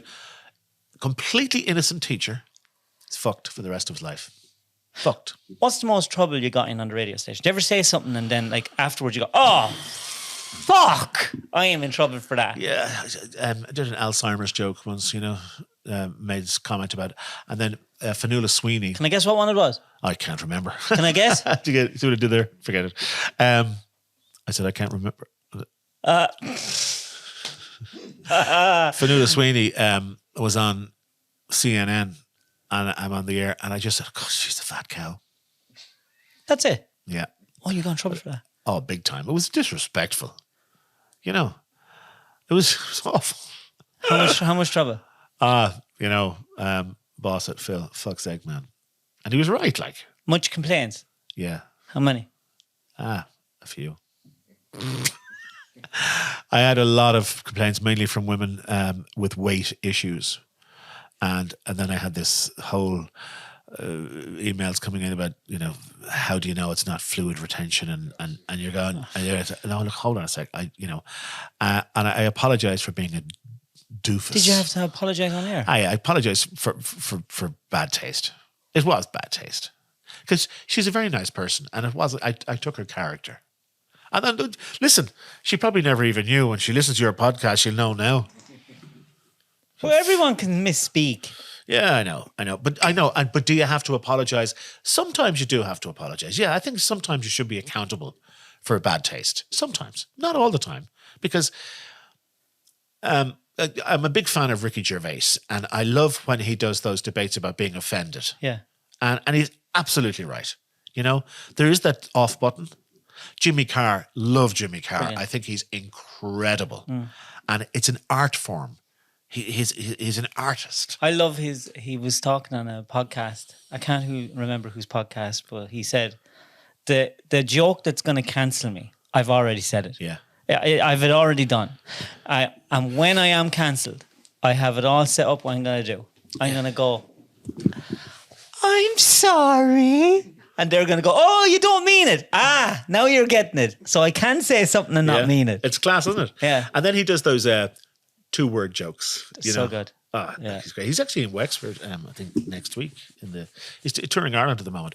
But did you hear he said Bono taught him a Dublin accent, and it's brutal. Because you know Jimmy's from Limerick, right? No. Jimmy Carr's a Limerick man. I did not know that. There you are. He said that he was brought up in Limerick, and then his parents moved to Slough. And he said, my parents had that thing for shit towns. Have you ever met him? No. And I genuinely would love to go and see him. And I'm thinking about it.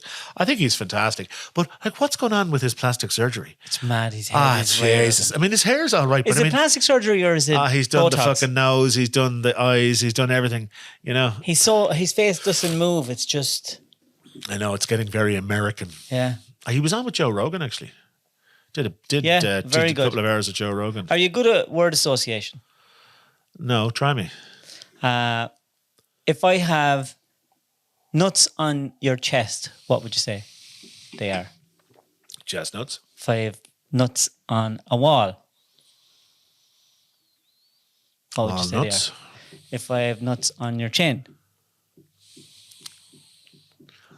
I'm waiting for this to be caught out. So if I nuts on my chin, I wouldn't be able to say anything because I'd have balls on my face. Is that it? Yeah. So or whatever. Cock in your mouth. Yeah. Cock in your mouth. That was a joke. You fucked it up, Phil. I know. I was telling that all day and it was fucking getting loads of laughs. I saw it coming. What's your favourite album in the whole world? Right.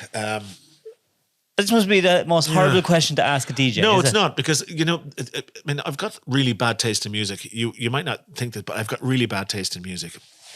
I love stuff, and people go, oh, for fuck's sake. I love Michael Jackson's disco music. I loved his Off the Wall album. I loved ELO. Big fan of Jeff Lynne. Actually, here's the thing for you now. You're an 80s man, right? Yeah. Do you know who the musicians were on Thriller, the album Thriller? No. The boys from Toto. No way. Yeah, they were all the musicians. They were the house band. They were the house band on Thriller. Did not know that. Yeah. I like that kind of music. I have a really unusual Spotify playlist. Actually, you know what I'll do? What? I'm going to name you some of the songs on my Spotify playlist, right? And they're fairly brutal, right? I bet But you haven't done any brutal ones now. I like Michael Jackson. So I'm going to press liked songs. He's dead now. Right, so here we go. Steely Dan, FM. It's a good song. Right, Calvin Harris, Giant. And then, oh God, they're all good ones. Madness, Our House, ELO, Last Train to London. Herbie Hancock, I Thought It Was You. Don't know that one. Do you want to hear it? Yeah. Okay.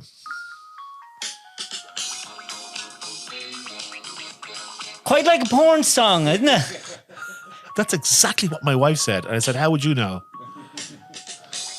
All right, One Night in Bangkok, Murray Head. A good song. Herb Albert, Eastbound and Down. That's a great song. You have no idea what that is. Do you know Herb Albert, Eastbound and Down? Try me. Oh no, that's the wrong one. Hang on. Yep.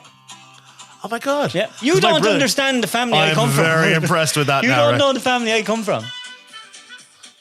Diana Ross, I'm Coming Out. Yeah, Glenn Campbell, Wichita Lineman is here. Like some of them are off Look, movies. Two Johnnies Smokey When I and Play the for Bandit. County. Like, wasn't that song in Smokey and the Bandit or something? I don't know. It was. Deacon Blue, Chocolate Girl, Notorious B.I.G., Big Papa. Big Papa. What did you My think of God. P. Diddy? I don't know. Like, fill me in there. Oh. Like, am I? No, I This heard. got very sexual. All right, so I heard there's Puff a Daddy Justin. had filled in, let I me heard tell there's ya. a Justin Bieber that he was, feeding Justin Bieber to the. He was like pigs. the Epstein of the R&B world. So Right. he was having these mad parties because there's no party. But is like that not a P. part Diddy of party. the R&B world? It must be. But he was like doing some serious riding and then videoing people riding and then riding fucking beating shit out of his wife and Oh God. real weird stuff now. Yeah. Yeah. But you know what they say? Drugs, they'll fuck you up. I don't know if it was drugs. But you thought, I mean, how could it not be? Was there a big drug scene at when you were younger? No. Ganj, hash was about it. That was it. Yeah. Yeah, I think I worked at McDonald's when I was about 16 or 17, and I remember there was one lad called Iger or Ifer from Donegal, and he used to do speed, and he'd go bananas. He'd be coming into McDonald's on Grafton Street out of his box. Pretty sure that Trump is on speed. Really? Like that man is what, 70? He's lost a bit of weight. Have you noticed that? Yeah, so he's an older man. But his mind is on point. 100% he's on speed. Do you think he has any money? Has he Think about money? that. Just think about that. Do you think Trump has money? Yeah, rich people don't go broke like the rest of us. But I wonder if he has any money. Oh, I think he does. Like the American business system, when you have the way they can set up LLCs, their limited companies are different than ours. They can have a limited company and they'll have loads of them set up. And when they see one going south, they can start transferring money over, moving it over. Have you been and to let go. Doonbeg? Doonbeg? Yeah. He lives down there. It's beautiful. Do you like it? Well, I was at a wedding, and the person that was getting married said to me, "Come on, I'll bring you to the golf club. I'm a member. We'll go into the members' bar and we'll have a pint." It's gorgeous. I swear to God, bespoke is. I mean, the quality, and I like nice things, right? Everything in it was just bespoke, fabulous, and like, I mean, I've been around the world. I can't find my... Who was it? Lisa Stansfield. Fucking... Oh, my God. But I probably we have to didn't sing have the the time to whole wait, song. Dave. I'm really bad with names. That's mad. Do you ever look That's back mad, and Ted. think, what would you change if you could go back? If you could do one Yeah. thing different, what would you do? I would be more fiscally responsible. Brutal with money. Brutal. Like, even he'll tell you, right? I said to him on the way down the car, I said, fuck great, all my bills are paid this week. Every fucking bill is paid. I had 19 quid in my wallet, right? But I didn't give a shit because all the bills are paid. Are your kids reared? I've got a 31-year-old living in Australia, Christina. Where in Australia is she living? She lived in Brisbane. Shout out to Christina. I have so many followers in Australia. Oh, well, look, I'll tell you. She went to Australia 5 years ago before COVID, and then they kept extending her visa through COVID. And now she's got this really cool job. She's got a great lifestyle in Brisbane. She doesn't. I wonder if she realizes how bloody lucky she is. Anyway, we were all going to, my wife is from New Zealand, so we were all going to New Zealand at Christmas. And I had a bad accident. The first week in December, I was coming out of Southeast Radio in Wexford, and I smacked my foot off the curb and ruptured my Achilles. On the bike? No, fucking walking. That's not cool. You should have told everyone on the bike. I snapped my Achilles. So it was like a big operation that they did Christmas week, and they said, you cannot fly. And I never could. I believe I can fly. So anyway, I was to go to New Zealand with my wife and my youngest daughter, Hannah, who's 14. And then Hannah and I were going to go back through Brisbane, see her big sister. And that all went tits up because I couldn't fly. So I was at home in a fucking boot in Christmas, and they're all over in New Zealand. So the Brisbane trip was cancelled. Oh, so I managed to change the tickets. And I said, I'll go Paddy's Day. So I had 3 months to get rehab. And it's pretty good now. So I did 3 months of rehab.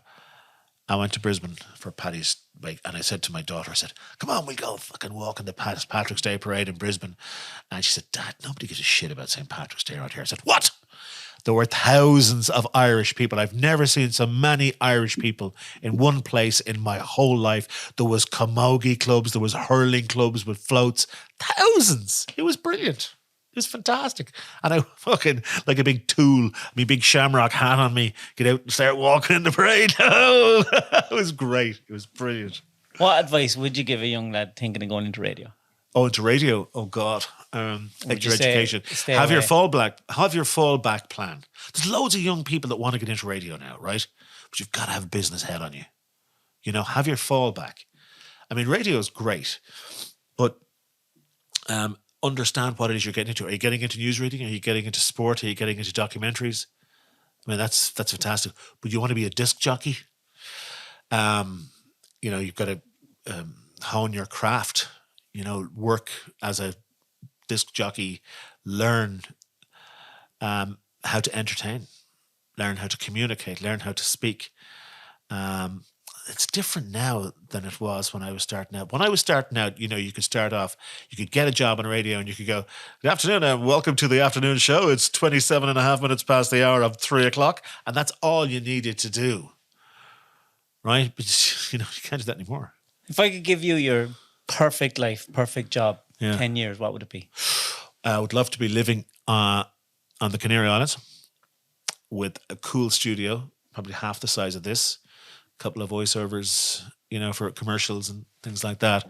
Maybe a podcast, maybe a radio show. I don't know if radio is going to be around in 10 years. Do you think radio will be around in 10 years? Yeah, I think local radio will definitely be around. I think there will have to be some sort of a rolling news. I think that everything else will just be like this. Debt notices, yeah. I think that podcasting is it. But then again, see, how do you regulate podcasting? We're going to need a reliable news service.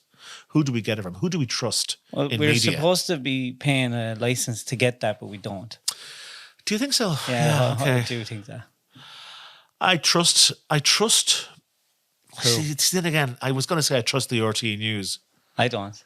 Well, can we give me an example of where you think that they've let you down?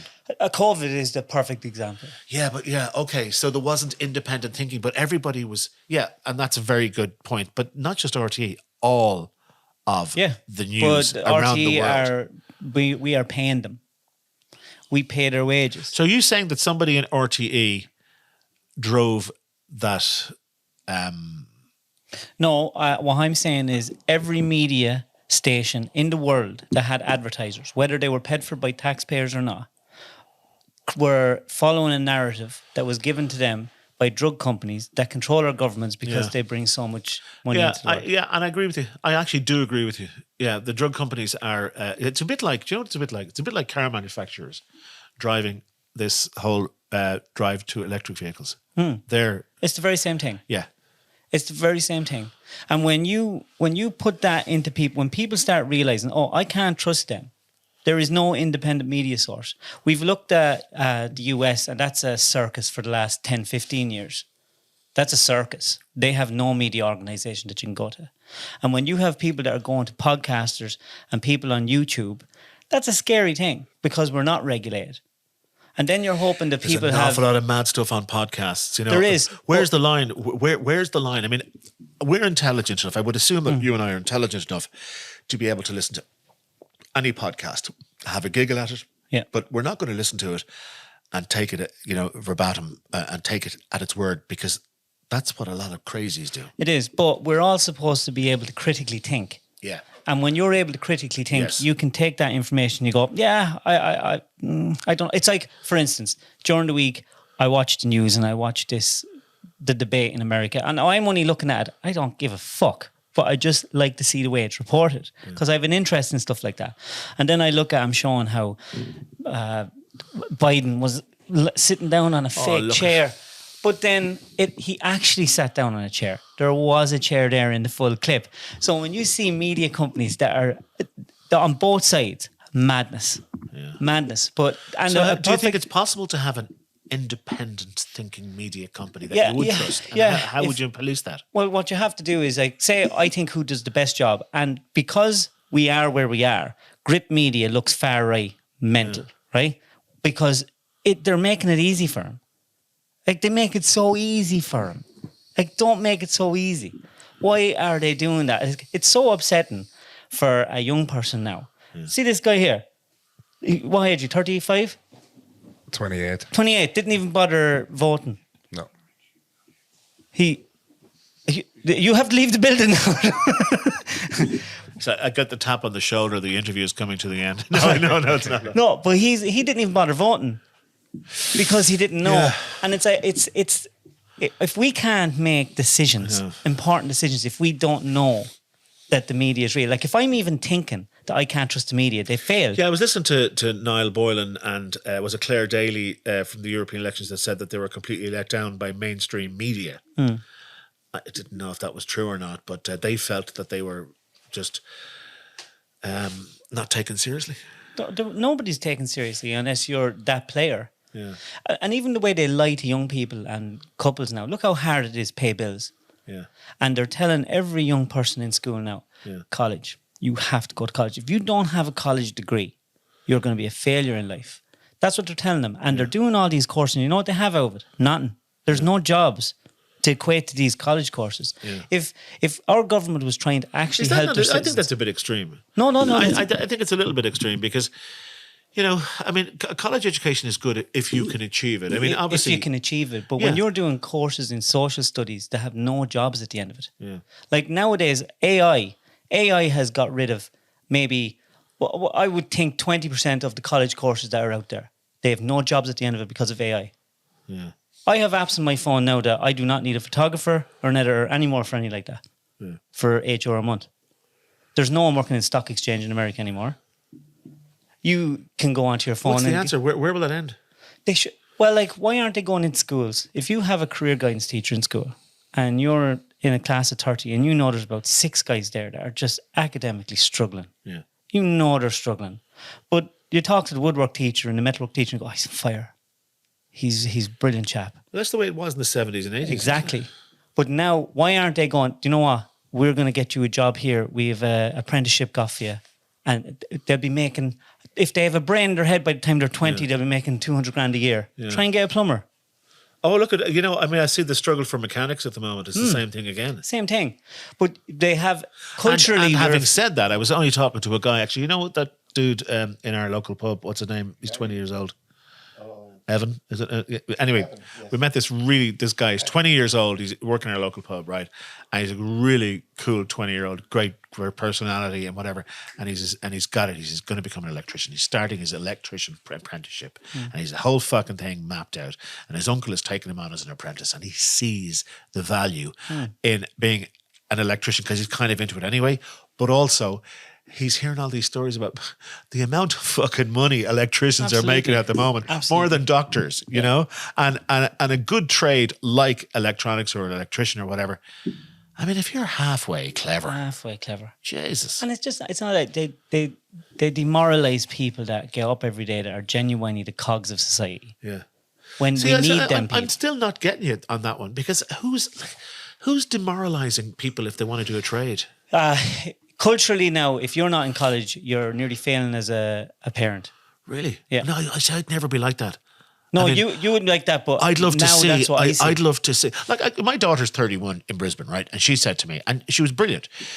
Two things, right? She said, Dad, the day I went down to get my Leaving Cert results, she said, I dossed in Leaving Cert, right? She said, I was laughing and giggling on the outside when they were all reading their results. On the inside, she said, I was fucking dying.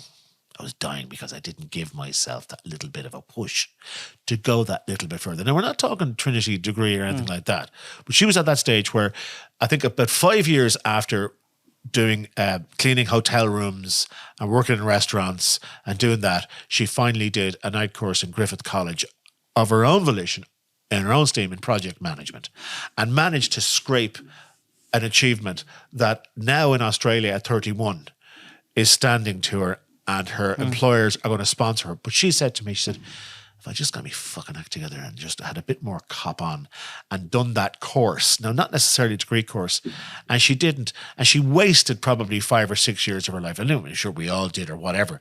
But I mean, I didn't look down my nose at my daughter when she was trying to do, we'll say, chambermaid in a hotel. I admired her because she wasn't at home. But and that's because you had work ethic. Yeah. I've got great work ethic, and my family have great work ethic. Most people don't. And the most successful parents with the most successful children with the most given to them end up with no drive, and they don't achieve as much as they should. Because sometimes life can be too easy. Yeah. And if it's too easy and you are in this constant state of comfort, you're never going to want to achieve. Yeah. And there's an awful lot of underachieving going on. When I was young, I needed a car if I wanted to go out and get a girlfriend and have an out shift or something. Because you can't bring them home. Yeah. Now young lads wouldn't even bother with a car. Why would I have a car? Sure, you can bring the woman home. So they don't want cars. And plus, they're too fucking expensive. Why would they want them? Yeah, there's an awful lot of people not buying cars now. No, they don't bother.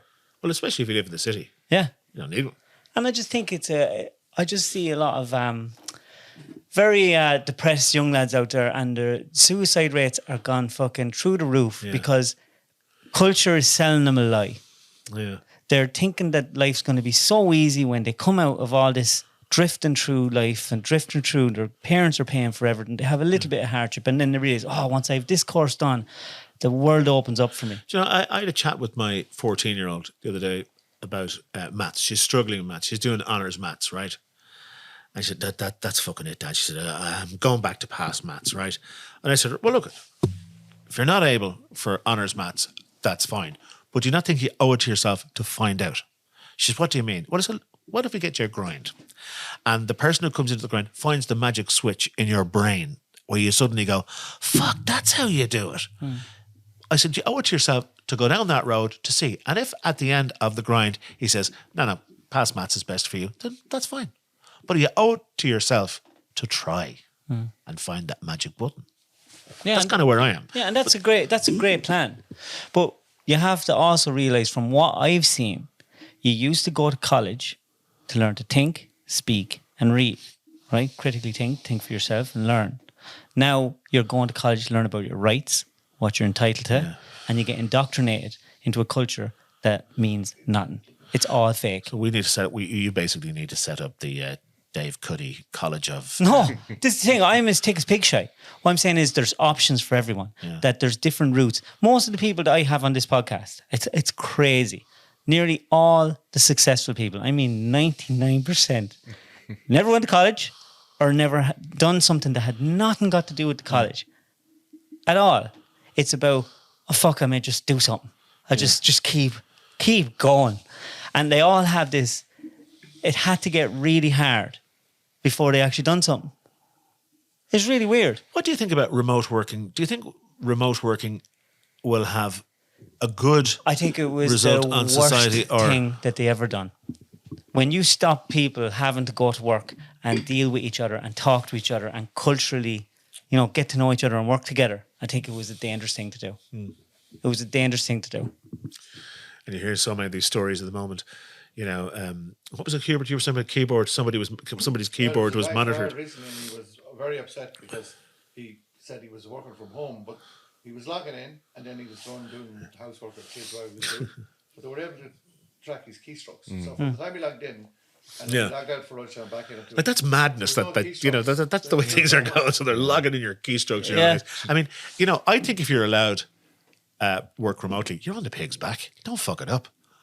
How stupid are you? During COVID, one of the biggest sellers during COVID were the computer mouses that you just hit a button and it would move itself after 2 minutes. Jesus. Because companies were monitoring the mouse, the stroke. Yeah. It's fucking madness. I think the whole thing's mad. See, if you're working for a company and you're at home and you're on a laptop, it's all packed up with the I love the fact that in my business I could be living anywhere in the world and nobody would know. Yeah, that's cool. That is cool. Unless you wanted to do DJing. Well, it's your man in Mayo Radio. What's his name? Oh, I don't know. I won't say his name. Who has an apartment down in Spain? He's down there most of the time doing his radio show. That's cool. They wouldn't say anything. Wasn't Alison Cooper remote? No. She was working. Yeah, she was working at home. Who? Alison Cooper when she was doing Alison Curtis. Curtis. Alison Curtis. Was she? Who's Alice Cooper? Poison. That was from Canada. Alison. Oh, she like? I thought she was. She was lovely. Was she? Yes. Well, Canadian. Terrence and Phillip. Canadian. She was Canadian. Well, she's Irish actually now. She did the exam. Did she do it? Yeah. Yeah, she got the being exam. Actually, yeah. See, Alison and I, we had a great rapport every Saturday morning. And then when I was finished, I think that was kind of it. I think I met her once in the Spar in East Wall when I was going into Classic Hits, actually. Met her once and we did like a 1 minute conversation. People move on, Who's your favourite DJ right now? You see, I like Ken Bruce. Ken was on BBC Radio 2 for a long time, and he's on Bauer Media's Greatest Hits Radio in the UK. And I like his style. He's a Scottish guy. He's got a lovely voice, got a lovely way about him, a lovely soft way of talking, super knowledgeable with music. And I think they allow him to play his own music so it doesn't sound... I mean, if you drive around Ireland next Monday and you listen to every local station, they'll probably be playing exactly the same song at the same time. That's pretty awful. And, but that's the way it is. The listener generally doesn't know. But, I mean, I can't listen to the radio stations I work for because I know what song's going to come on next. So I go to Spotify. But I'm not your regular listener. I work in the business. When was the last time you cried? The last time I cried was when my daughter went back to Australia. Oh no, actually no. It was when I left Australia the week this year. It was awful. It was like a death. Because she had a bit of a tough upbringing. Her mom and I split when she was small, but I was 100% there, That's why I lived down in Wicklow beside them and so did all the normal stuff. We had a wonderful relationship. Brilliant. But I always feel as a dad, you can always do more for your kids. And I don't know where that comes from. But anyway, went to Australia to see her. We had a brilliant week. We had a fucking great week. She's a gorgeous apartment. And she hired a pole star. She said, what? A pole star, which is kind of an EV from Sweden. Right. Okay. And she said, come on, we're going to go to the Gold Coast for a few days. We'll stay in a hotel and here's the car we've hired. And I was driving, it was fucking great. And it was just, we did a little road trip together. And then, we hung out together. We had lots of chats, really good chats. Some of them were tough chats. Why? Well, she told me stuff, She told me stuff. That you didn't know or didn't That want? I didn't know, But like lots of hugs and great communication. And then when the time came for me to come home, I just didn't, I was coming home to my wife and my other kids, but it was awful. It was just awful. So I had I'm a crybaby. So I had a big cry when I was hugging her. Then I went down the stairs from her apartment to get the Uber, and I asked the Uber driver just to wait. And I ran back up the stairs again for a second one. And then I was in the Uber going to the airport, and I was a mess. And just, I suppose, daddies and their daughters. I don't know. Would I be the same with my son? Yeah, I probably would, But if you walked into a room with everyone you've ever met, yeah, dead or alive, yeah, who would you go over to first? my dad. How long's he? 10 years, about 10 years. He was a very nice man. He was a nice man. He was just a good man who was very religious. He would never do harm to anybody, but he was dedicated to his children and his wife. Just totally dedicated. He was a carpenter. Worked hard, did a few nixers, so we had a new car every couple of years. Do you have anything that he made? Yeah, I do, yeah. Yeah, I've got a few little things at home. Bits of wood. What's your favourite? A toilet seat. He made a wooden toilet seat. I've got that at home. And he carved it with a spoke shave. The hole, right? Yeah. It was part of a project he was doing for somebody. And it didn't take off. But when we went to clear out his house, right, I fucking grabbed it. A teak. I made him a set square in woodwork when I was in first year. I wasn't even properly fucking square. Woodwork was not my forte, but I made a set square, right? And I found it in his garage. Where? Yeah, it was brilliant. He kept it in his garage where all his wood was. And that helped, so. What was the last thing you said to him? I love you. No, it was brilliant. Like we were blessed with my mum and my dad. We had all the chats. The way we're having a whiskey here now. To me, whiskey is a moment. It's a very special moment. And I used to have that moment with my dad every Sunday. We'd have a cigar and we'd have a whiskey. I fucking used to buy him a bottle of Middleton at Christmas, right? And I don't think he quite, got that it was top shelf. Yeah. He was fucking doing hot whiskies with it. He was fucking putting, right? And I'd come down to the house. Dad, where's all the Middleton gone? There was we had the neighbours in last night, and sure, we did a few whiskies and hot whiskies. And then your mother made a cake. It's what? Oh, wait, hold on a sec. My mother made a cake and you fucking put Middleton in the cake, Dad. It was gorgeous. It was lovely.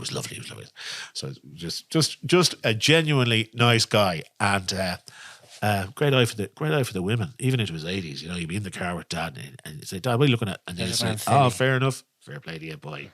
How did you end up getting into walking the Camino and doing all that?